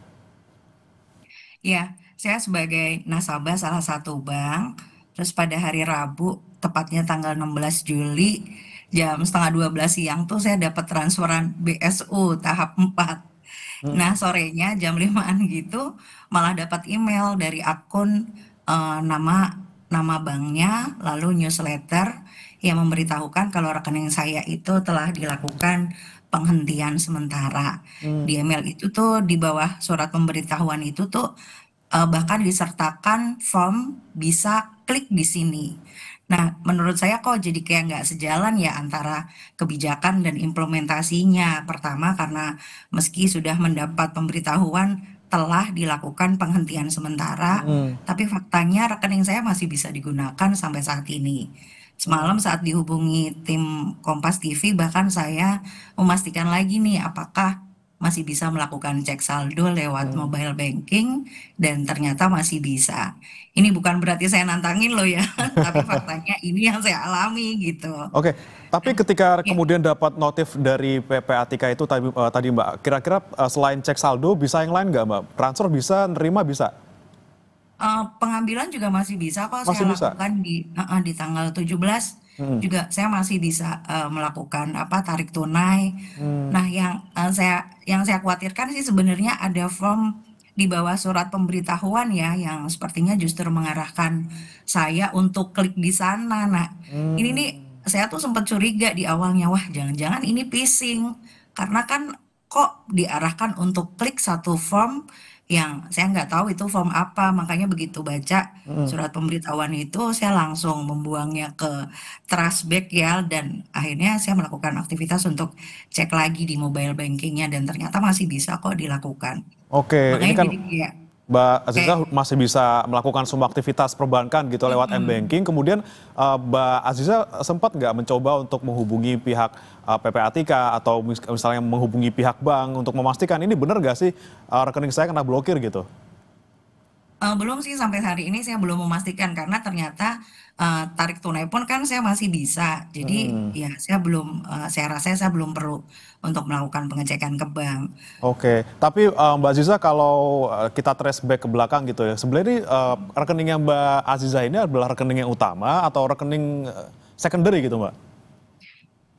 Dulu waktu masih kerja di perusahaan ini jadi rekening utama ya, tapi setelah saya bekerja sebagai freelancer ini jadi ya masih jadi rekening utama, yang artinya kan sekarang juga ya keluar masuknya nggak begitu aktif karena sekarang setelah saya juga bergabung di salah satu pekerjaan yang baru, ada rekening utama di luar rekening ini, di luar rekening yang plat merah. Jadi ini akhirnya jadi secondary sih. Nah, sebenarnya udah ya hampir 2 tahun lah, cuman kan keluar masuknya juga ya kalau ada job-joban aja sih. Oh, kira-kira berapa lama frekuensinya ketika ada transaksi di rekening Mbak yang secondary ini? Apa misalnya bisa dipastikan setiap bulan ada atau 3 bulan sekali gitu Mbak? Nggak mungkin setiap bulan sih. Ya kalau ada kerjaan kayak bisa sekitar terakhir, tapi sebelum saya dapat surat pemberitahuan itu, saya masih ada pekerjaan sebulan sebelumnya malah. Oke, sebulan sebelumnya ada pekerjaan dan ada rekening, ada mutasi masuk gitu ya? Betul, betul. Ada mutasi masuk ke rekening saya. Oke, tapi pernah nggak Mbak Aziza, rekening itu kemudian tidak ada aktivitas sama sekali di jangka waktu lebih dari 3 bulan? Ada, pernah. Itu dan ini sebelum ada pengumuman ataupun kebijakan soal pembekuan rekening ini ya Mbak ya? Sebelum adanya ini justru sempat sih 3 bulanan nggak aktif gitu. Terus terakhir itu ya yang sebulan sebelum ada pemberitahuan. Itu terakhir ada rekening, ada mutasi masuk, terus ditambah pas di hari yang samanya ada BSU juga masuk. Jadi kan ada dua transaksi masuk di kurun kurang lebih dari 1 bulan. Oke, nah ini Mbak Aziza kan sebenarnya kalau untuk sehari-harinya tidak terdampak dengan adanya notifikasi tadi yang sebenarnya rekening Anda tidak diblokir gitu ya karena masih bisa transaksi. Tapi Mbak Aziza rencana mau melakukan sesuatu nggak? Misalnya tadi yang saya bilang sebelumnya akan datang ke bank atau mungkin menghubungi pihak PPATK ataupun mungkin mengirimkan email gitu ya terkait dengan ini sebenarnya lagi-lagi rekening saya tuh kenapa sih? Apakah nggak khawatir Mbak kalau kemudian sudah ada notifikasi ini kemungkinan beneran keblokir gitu? Mungkin ya yang nanti bisa saya lakukan, mungkin saya akan coba cek dulu ya ke bank ya, apakah benar-benar rekening ini sudah terblokir. Nah, tapi yang saya mau tanyakan sebenarnya yang kebijakan ini tuh yang menggelisahkan buat ibu mertua ya. Jadi kan karena orang sudah tua lalu begitu mendapat kabar seperti ini kan jadi dia bingung, sementara rekening dia tuh aktivitasnya ya hanya mutasi dari transferan anak-anaknya gitu kan. Transaksinya justru ya masuk dari anak-anaknya yang juga nggak tentu setiap bulan sekali. Nah, apakah ini juga akan terblokir juga ya, nanti mungkin sih bisa dilakukan pengecekan ke bank juga sih. Oke, terakhir Mbak Zizah, mungkin menurut Anda seperti apa nih ketika Anda mendengar adanya kebijakan ini dan Anda menerima notifikasi, menurut Anda seperti apa kebijakan pemerintah ini dan harapan ke depannya seperti apa, Mbak? Iya, kalau menurut saya sih jadi kayak nggak sejalan aja sih antara kebijakan dan implementasinya. Pertama karena di surat pemberitahuan kan dikatakan sudah telah dilakukan penghentian sementara, tapi faktanya rekening itu juga masih bisa saya gunakan kan sampai saat ini. Lalu yang kedua, adanya form yang nempel di bawah surat pemberitahuan itu ini justru berbahaya sih kalau menurut saya, karena lagi-lagi kan itu justru mengarahkan orang untuk mengklik yang jangan-jangan itu adalah phishing ya, yang jangan-jangan kalau diklik jadi semakin membahayakan si pemilik rekening. Terus juga saya justru mau bertanya sih sebenarnya kenapa sih kebijakan ini dilakukan dan mau dikemanakan sih uang milik nasabah yang adalah milik rakyat gitu kan. PPATK kan juga bilang dari 150-an tadi dari video tadi yang diputarkan, dari 150-an ribu rekening yang diblokir kan ada nilainya sekitar 428 miliar. Nah itu uangnya mau dikemanakan? Terus juga untuk yang formnya itu, form yang klik di sini, ini kan jadi kayak membukakan jalur baru buat pelaku phishing gitu untuk semakin marak melakukan kejahatan digital. Jadi ya kalau menurut saya sih kaji ulang deh Pak ini kebijakannya, karena kan selain juga membingungkan kan juga membahayakan. Masa iya sih mau melindungi tapi justru menyusahkan ya. Mau melindungi kan, tadi bilangnya kan mau melindungi, dijamin juga keamanannya, uang yang ada di rekening dorman tetap ada di situ, tapi kok jadi menyusahkan. Oke, Gitu kan. apalagi Jadi, ketika benar-benar diblokir gitu ya, langkah-langkah yang harus dilakukan oleh nasabah ini banyak sekali untuk kemudian membuka, bagaimana bisa membuka lagi. Dan tadi kata Anda juga, sebenarnya di satu sisi bisa bersyukur karena tidak benar-benar terblokir, tapi di sisi lain dipertanyakan juga implementasinya seperti apa di lapangan. Baik, kita harapkan semoga rekening Mbak Zizah tetap aman, tidak terblokir, benar-benar terblokir, atau mungkin nanti Mbak Zizah sekali lagi bisa memastikan lagi apakah benar-benar terblokir. Semoga tidak menimpa orang lainnya di sekitar Anda maupun pemirsa di rumah. Terima kasih Mbak Nur Azizah telah bergabung bersama kami di Sapa Indonesia Pagi. Saudara, jangan beranjak, kami akan kembali dengan informasi lain. Krisis BBM di Jember, Jawa Timur, pengendara antri berjam-jam di SPBU. Lebih dari 70 mobil tangki Pertamina dialihkan untuk memenuhi kebutuhan BBM di Jember.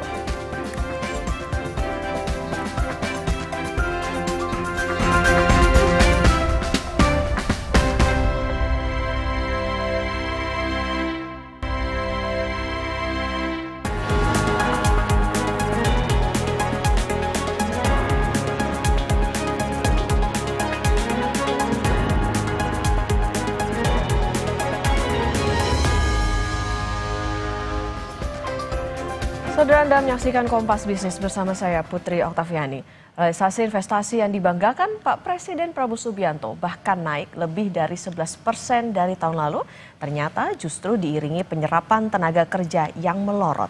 Realisasi investasi asing juga menyusut, bahkan terendah sejak 2024.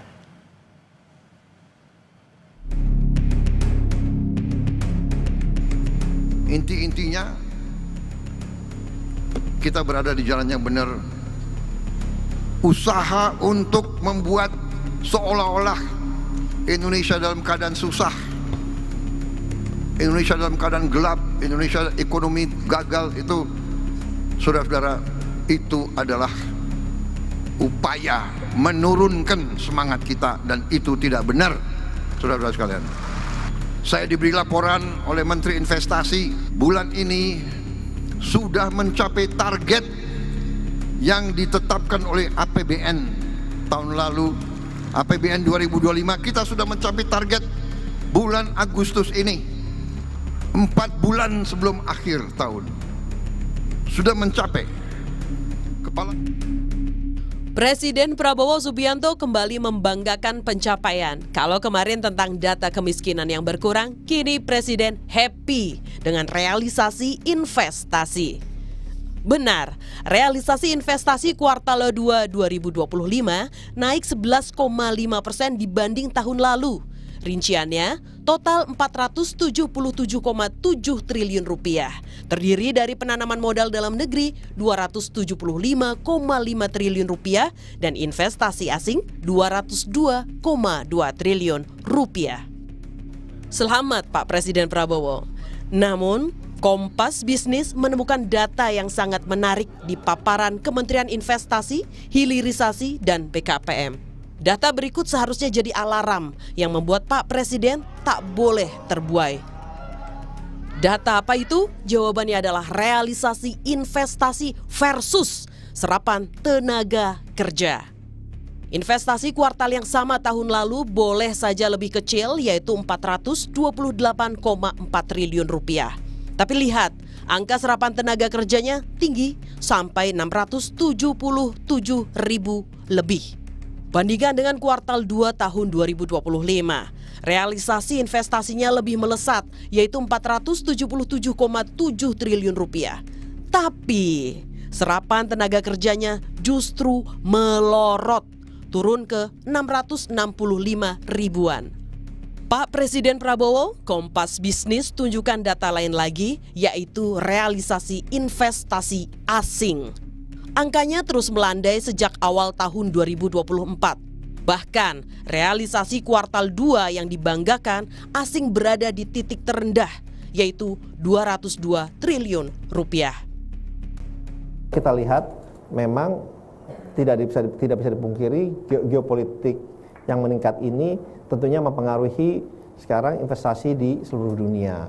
Dan alhamdulillah kalau kita lihat di saat geopolitik yang sedang tinggi ini, para investor domestik atau lokal ini mempunyai kekuatan yang besar. Dalam rangka apa? Dalam rangka mereka juga ingin meningkatkan perannya berinvestasi di Indonesia.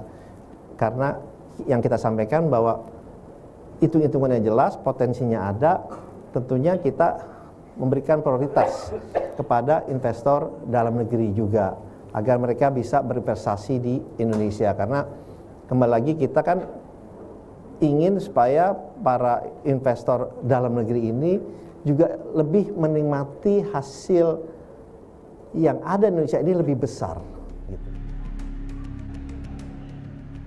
Pak Presiden, tolong beritahu kami masyarakat awam sampai investor. Apa lanskap atau rencana prioritas di sektor investasi jangka pendek? Apa yang akan dilakukan? Apakah pro pada padat modal dan teknologi, tapi minim serapan tenaga kerja, Pak? Indonesia punya bonus demografi. Jangan lengah, Pak, karena ini bisa jadi petaka demografi.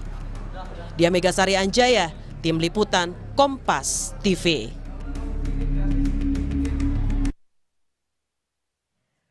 Saudara, apa yang terjadi dengan dunia investasi dan tenaga kerja di Indonesia? Apa yang ada di benak asing sampai investasi mereka rasanya enggak seru sampai turun ke level terendah sejak 2024? Kompas Bisnis akan tanya ke Direktur Eksekutif Selyos Bima Yudhistira. Selamat pagi Mas Bima. Selamat pagi. Mas Bima, Presiden Prabowo bangga realisasi investasi kuartal 2 kemarin melesat lebih dari 11% dibandingkan dengan tahun lalu. Tapi ada data yang menarik, serapan tenaga kerjanya ini justru turun. Aduh, ini tuh jadi alarm bahaya lagi nggak nih buat dunia lapangan kerja kita? Ya, ini menunjukkan satu hal yang pasti bahwa kualitas dari investasi yang masuk, baik PMA maupun PMDN secara total terhadap serapan tenaga kerja itu semakin menurun.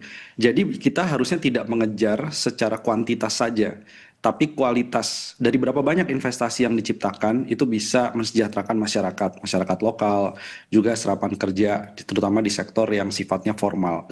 Ini semua nih salah satunya adalah karena pemerintah punya ambisi mendorong sektor-sektor yang sifatnya padat modal. Jadi yang diberi insentif lebih banyak untuk masuk adalah investasi yang sifatnya padat modal dibandingkan yang sifatnya padat karya. Jadi memang serapan tenaga kerjanya terus menurun. Misalnya sebelumnya di 2024 itu investasi dengan proporsi tenaga kerjanya setiap 1 triliun investasi itu bisa sampai 1.500 orang. Ini secara total sekarang setiap 1 triliun investasi yang masuk secara rupiah itu hanya menyerap 1.300-an orang tenaga kerja. Jadi elastisitasnya semakin kecil dan ini harusnya jadi bahan evaluasi. Kenapa Indonesia yang sedang menghadapi usia produktif yang cukup tinggi, ini investasinya tidak match dengan kebutuhan serapan tenaga kerja tadi. Oke, bukan cuma kejar angkanya berapa, tapi juga bagaimana kualitas dari investasinya itu sendiri. Mas Bima, yang menarik juga, asing nih rasanya ngelihat Indonesia nggak asik buat investasi. Buktinya data terendah sejak awal 2024. Apa sih sebetulnya yang ada di benak asing, terutama untuk mereka berinvestasi di dalam negeri? Salah satunya adalah ketidakpastian dari regulasi. Jadi kalau dilihat secara regulasi itu masih banyak PR yang membuat daya saing Indonesia misalnya di IMD Competitiveness Index atau ranking tahun 2025 itu menempatkan Indonesia turun peringkatnya 17 peringkat. Jadi ini salah satu bahan evaluasi reformasi birokrasinya kemana. Perizinan soal bea masuk, kemudian bea keluar pengurusan ekspor impornya itu masih dinilai cukup rumit. Banyak kebijakan yang sifatnya flip-flop. Contohnya misalnya adalah kebijakan yang umurnya pendek. Jadi kita bisa petakan banyak kebijakan yang diumumkan kemudian diubah dalam waktu yang sangat singkat. Dan pada kuartal 1 kemarin 2025 ada banyak kebijakan yang nggak bisa diprediksi. Misalnya ada RUU TNI, kemudian ada pembentukan Danantara. Jadi investor agak sulit menduga sebenarnya kemana sih arah kebijakan dari pemerintah. Termasuk apa yang misalnya disampaikan oleh Pak Prabowo di depan dari pengusaha, kemudian dari serikat pekerja soal Satgas PHK sampai sekarang belum ada. Jadi banyak yang dijanjikan secara politik itu dianggap belum bisa terrealisasi, paling tidak selama 1 semester pertama 2025 ini. Dan juga transparansi data. Jadi kalau dicek, banyak investor itu juga melihat, kita lihat APBN kita, ini salah satu bentuk transparansi dari sisi anggaran. Itu terakhir di bulan Desember 2024. Jadi pemerintah sedang mendiskon banyak sekali data yang dibutuhkan untuk pengambilan keputusan investasi.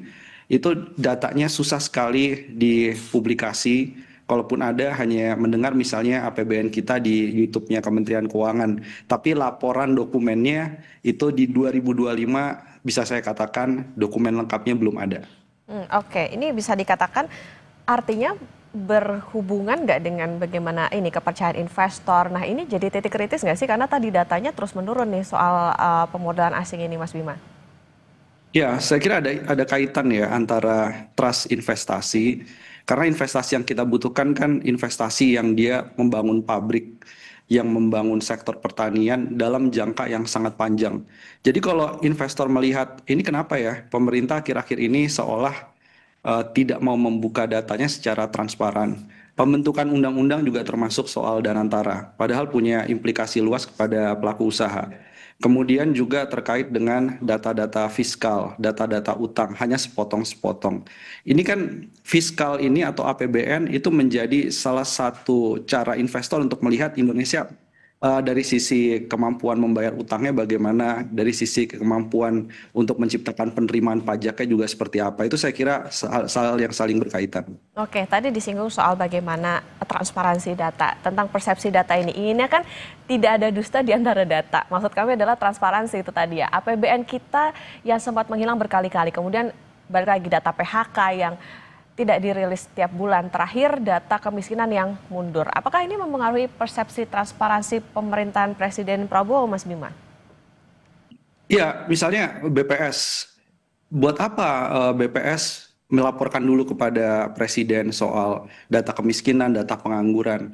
Ini kan artinya ada jeda antara yang dilaporkan kepada Presiden, Kepala BPS melaporkan pengangguran turun, kemiskinan turun, dengan yang publik bisa melihat di dalam website atau keterangan pers dari Badan Pusat Statistik. Sehingga waktu jeda itu akhirnya menimbulkan spekulasi. Ini bagaimana independensi soal pengambilan data?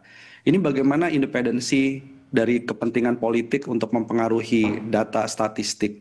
Ini saya kira isu yang cukup serius karena terjadi kemunduran signifikan dalam hal transparansi data akhir-akhir ini. Oke, ini juga tentunya mempengaruhi tadi, balik lagi ya soal bagaimana kepercayaan pada investor tidak hanya dari asing tapi juga di dalam negeri. Mas Bima, nanti kita lanjutkan kembali dan saudara tetap bersama kami di Kompas Bisnis.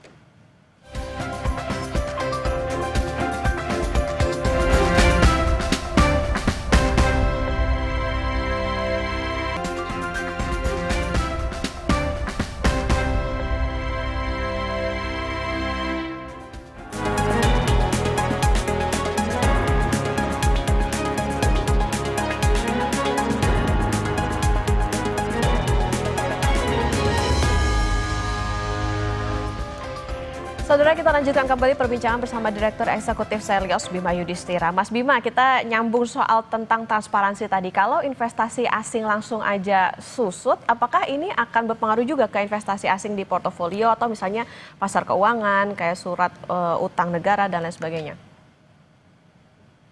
Dua hal yang beda antara realisasi investasi yang langsung, artinya membangun pabrik atau masuk ke sektor telekomunikasi perdagangan, dengan investasi yang berputar di level portfolio.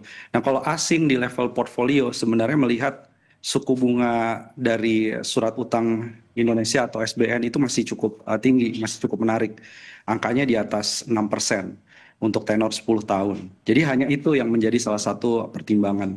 Nah, tapi yang kita butuhkan adalah bagaimana investasi PMA ini bisa masuk ke sektor-sektor prioritas. Terutama misalnya hilirisasi. Nah, sekarang banyak perusahaan-perusahaan yang mengurangi produksi untuk ferronikel, nikel pig iron, atau produk turunan dari nikel. Dan juga ada ketidakpastian apakah Amerika Serikat bisa membeli langsung, misalnya konsentrat tembaga, konsentrat atau biji nikel secara langsung. Ini juga menjadi salah satu pertanyaan yang harus dijawab bahwa Indonesia harus firm melakukan hilirisasi mineral, dan hilirisasi mineral ini harus bertemu sampai kemudian menjadi produk-produk yang final atau produk-produk jadi.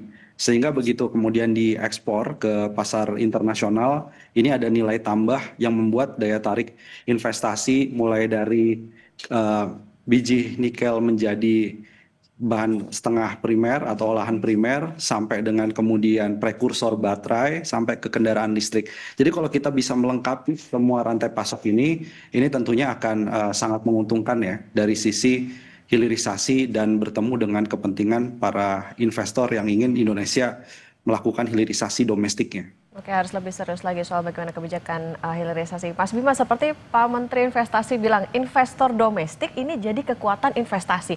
Sebetulnya sekuat apa sih investor dalam negeri kita? April lalu rame orang kaya di Indonesia nih diduganya justru melarikan asetnya ke luar negeri. Ya, untuk investasi domestik ini kalau dilihat dia banyaknya masuk ke sektor yang disebut tersier. Jadi transportasi, telekomunikasi, perdagangan. Dan juga kita indikasikan ada yang memang masuk karena dorongan dari pemerintah ke sektor prioritas. Salah satunya misalnya masuk ke food estate, masuk ke sektor perumahan. Itu sebenarnya bagus-bagus saja gitu ya. Tapi apa sih salah satu kendala dari investasi domestik? Ini selain masalah perizinan, masalah korupsi, pungli yang harus diselesaikan. Karena nilai dari pungli untuk jasa angkutan logistik, terutama di kawasan industri menuju kepada pelabuhan, itu per tahun bisa lebih dari 300 triliun rupiah. Itu uang menguap begitu saja. Itu jadi beban bagi investor domestik. Dan selain itu juga mungkin butuh support pembiayaan. Nah, harapannya Danantara ini bisa bekerja sama dengan investor domestik untuk bisa meningkatkan serapan tenaga kerja atau industrialisasi di sektor-sektor yang strategis. Karena itulah fungsi salah satu Danantara bisa meminta tolong bank-bank himbara, BUMN di bawah usaha Danantara bekerja sama dengan para investor domestik. Jadi saya kira likuiditasnya harus diarahkan ke sana. Oke, kalau nyinggung soal PMDN ini meskipun dibilangnya tidak ambil pusing soal porsi investasi, tapi jangan sampai jadi sugar coating doang nih, tapi juga harus bisa menggambarkan situasi saat ini. Mas Bima, terakhir ini mungkin singkat saja, lanskap atau rencana mengundang investasi ke Indonesia sudah cukup jelas nggak nih? Atau solusinya apa Mas kira-kira? Saya kira sekarang dalam situasi yang tidak menentu ya, ada perang dagang, memang saran utamanya perlu mengundang investor-investor alternatif, misalnya dari Timur Tengah, dari negara-negara Teluk. Mereka tertarik sebenarnya masuk untuk ke sektor energi terbarukan, transmisi. Tapi duta besar Indonesia di negara-negara Teluk, di negara-negara Timur Tengah, ataupun negara Asia Selatan, Asia Timur, ini harus punya intelijen untuk tahu siapa pihak yang harus difasilitasi untuk datang ke Indonesia. Siapa dan apa produknya, kemudian seberapa besar dan syaratnya apa saja untuk investasi tadi bisa masuk ke proyek-proyek yang ada di Indonesia. Siapa mitranya? Nah, ini paling penting nih.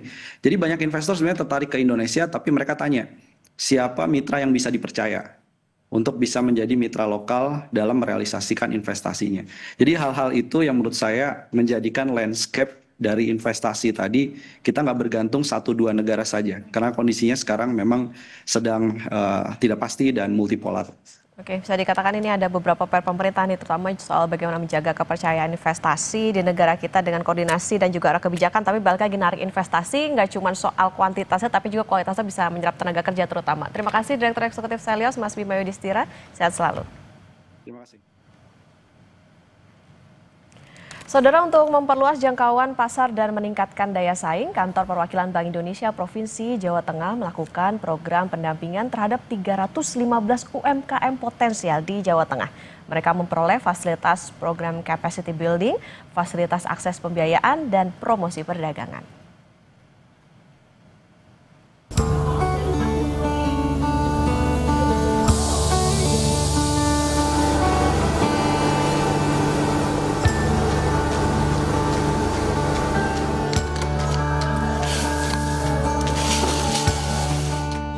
Kantor Perwakilan Bank Indonesia Jawa Tengah terus memberikan dukungan kepada pelaku UMKM dalam upaya pengembangan UMKM bisa naik kelas dan berorientasi ekspor. Ada 315 UMKM potensial di Jawa Tengah yang mendapat program pendampingan. Di antaranya, pendampingan mulai dari produksi, pemasaran berbasis digital, akses pembiayaan, pembukuan hingga pameran UMKM. Kepala Kantor Perwakilan Bank Indonesia Provinsi Jawa Tengah, Rahmat Dwi Saputra mengatakan, pendampingan ini dilakukan untuk memperluas jangkauan pasar dan meningkatkan daya saing UMKM. Secara kumulatif ada 315 UMKM, terdiri dari agro, kemudian food and beverage, fashion, kerajinan. Target UMKM ada 4 level ya, yang potensial, kemudian sukses, terus yang ketiga digital, keempat ekspor. Jadi kami membina UMKM itu yang potensial kita upayakan bisa menjadi sukses. Setelah sukses kita upayakan juga dia menjadi digital, secara digital ekspor. Dan berbagai program sudah kami lakukan. Ada program pendampingannya baik dari sisi produksi, kemudian dari sisi produksi, kemudian pemasaran juga ada digital di sana, e-commerce maupun tadi akses pembiayaan. Supaya UMKM itu menjadi motor pertumbuhan ekonomi di daerah. Ya, karena kalau kita lihat UMKM itu jumlahnya cukup besar. Dan itu ketika kondisi-kondisi kayak kemarin krisis karena COVID itu juga ternyata UMKM banyak yang bertahan, bahkan ada yang tadi yang Naruna Keramik yang saya contohkan tadi berhasil menembus pasar ekspor karena kita dampingi melalui program pemasaran digital. Hasil pendampingan yang dilakukan Bank Indonesia Jawa Tengah dirasakan manfaatnya oleh pelaku UMKM binaan. Di antaranya UMKM Superroti yang bergerak di bidang makanan berbahan dasar bekatul dan gabungan kelompok tani Kupon Sekar Langit produsen bahan pangan organik. Owner Superroti Ismiati mengatakan, binaan yang diberikan Bank Indonesia Jawa Tengah menyesuaikan dengan kebutuhan atau kendala yang sedang dialami usahanya. BI itu di segala bidang dikasih, Mbak. Kalau butuh duit udah diajuin untuk bank-bank, tinggal mau yang syariah atau bank konvensional itu ada. Kalau kita mau pemasaran digital ada diajari digital marketing. Kalau kita mau penjualan offline pamerannya ada. Banyak, tinggal kita aja yang berani ambil atau tidak itu. Udah luar biasa, bersyukur ketemu sama BI. Pelatihan untuk pelatihan macam-macam ya, literasi keuangan juga, terus juga untuk dicarikan buyer business matching sampai disubsidi untuk bayar transportnya yang transportasi ke Singapura, kirim sampel itu BI yang ngasih sampai diketemukan dengan dari perbankan juga BI yang nemuin. Manfaat serupa juga dirasakan UMKM Kupon Sekar Langit yang mendapat bantuan digitalisasi pertanian melalui alat urban farming dan sistem paket komputerisasi. Di Bank Indonesia, kami melakukan pendataan secara manual menggunakan catatan tangan yang mungkin dengan catatan tangan tersebut bisa hilang begitu saja. Tetapi setelah mendapatkan atau dibina dari BI, kami mencatat menggunakan komputerisasi yang tentunya ketika dari berbagai pihak membutuhkan data kami sudah lebih rapi daripada sebelumnya. Dengan komitmen mendorong UMKM untuk naik kelas, Bank Indonesia Jawa Tengah berharap pelaku UMKM mampu bersaing di era digital serta menjadi bagian penting pertumbuhan ekonomi di daerah. Febriana Mila, Senat Puji, Kompas TV, Semarang, Jawa Tengah.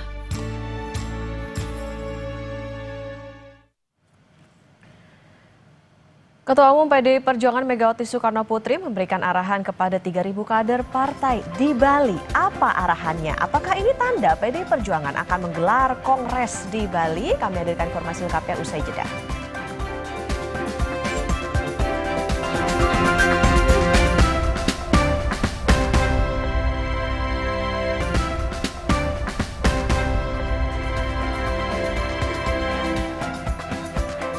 Terima kasih Anda masih bersama kami dalam Sapa Indonesia Pagi. Saudara, Ketua Umum PDI Perjuangan Megawati Soekarno Putri memberikan arahan secara tertutup kepada kader PDI Perjuangan di penyelenggaraan bimbingan teknis atau BIMTEK pada Rabu sore.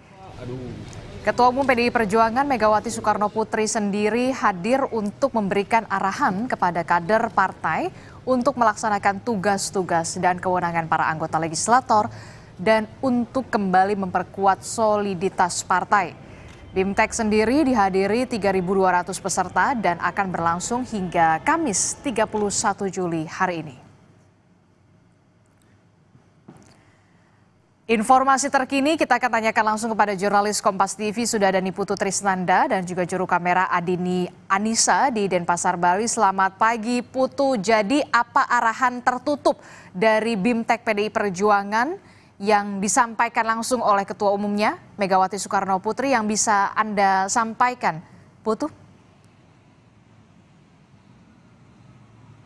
Ya, selamat pagi Adisti dan juga saudara. Memang kalau kita bicara tertutup, ya artinya tidak banyak informasi yang secara gamblang bisa diakses oleh publik, termasuk juga oleh jurnalis ataupun wartawan yang ada di lokasi begitu ya, yang memantau dari jauh. Tapi ada beberapa poin besar yang tadi sempat kami dapatkan informasinya begitu ya dari kader-kader, kemudian juga dari peserta bimbingan teknis yang mengikuti kegiatan ini begitu ya di kawasan Sanur, Bali begitu, bahwa memang Megawati sebagai Ketua Umum ini lebih banyak berbicara atau memberikan arahan-arahan mengenai pengokohan dari sisi internal, di mana tadi disampaikan salah satunya kemarin adalah meminta kader-kadernya ini karena mengingat PDI Perjuangan adalah partai yang besar begitu, sehingga untuk kedepannya jangan sampai kerja-kerja di daerah ini memperkecil atau mengecilkan partai ini.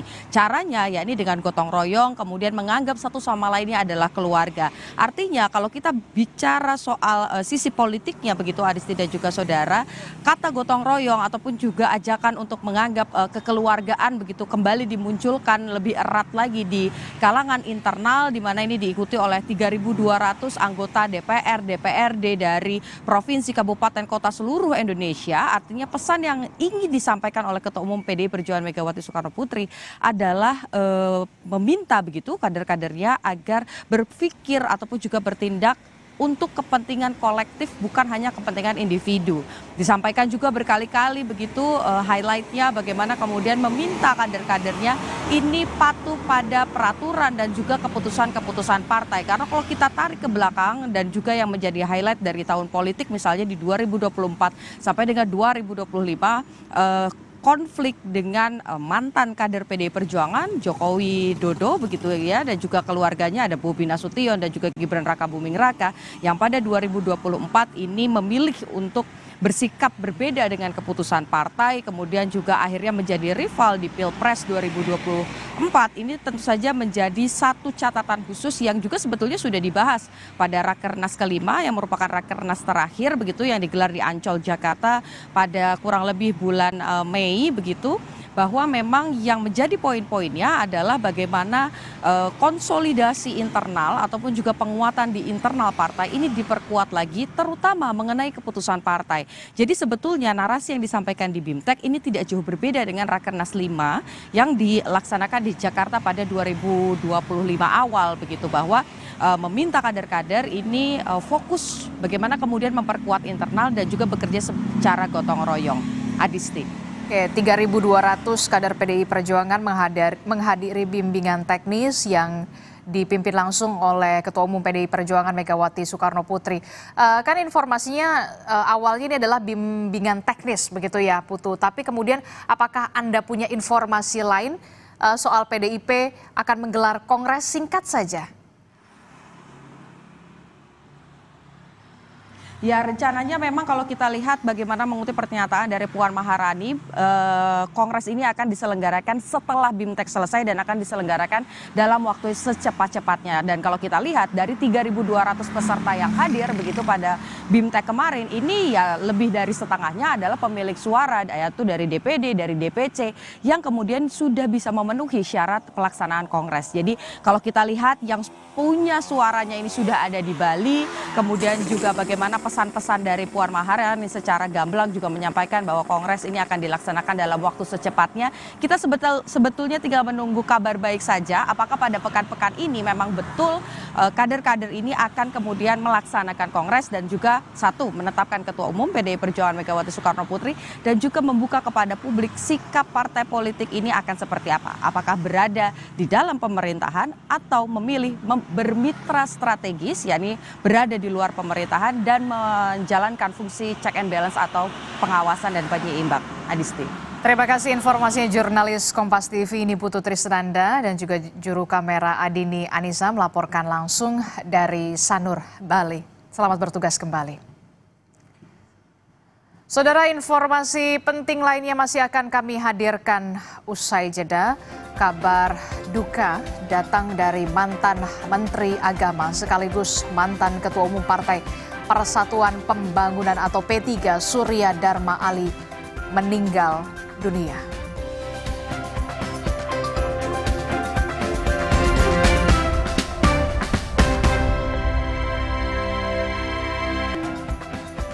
Saudara, kabar duka datang dari Menteri Agama era Presiden Susilo Bambang Yudhoyono sekaligus mantan Ketua Umum Partai Persatuan Pembangunan atau P3 Surya Dharma Ali yang meninggal dunia pada Kamis pagi di Rumah Sakit Mayapada, Jakarta. Kabar duka langsung disampaikan Wakil Sekjen P3 Saifullah Tamliha melalui pesan kepada Kompas TV. Telah berpulang ke rahmatullah Bapak Surya Dharma Ali, mantan Menteri Agama, mantan Menteri Koperasi dan UKM, mantan Ketua Umum P3 2 periode pada Kamis 31 Juli 2025 pukul 4:25 di Rumah Sakit Mayapada Kuningan, Jakarta Selatan. Almarhum akan disemayamkan di Rumah Duka Jalan Cipinang, Kota Jakarta Timur. Selanjutnya dimakamkan di Pondok Pesantren Miftahul Ulum Cikarang Barat, Bekasi, Jawa Barat.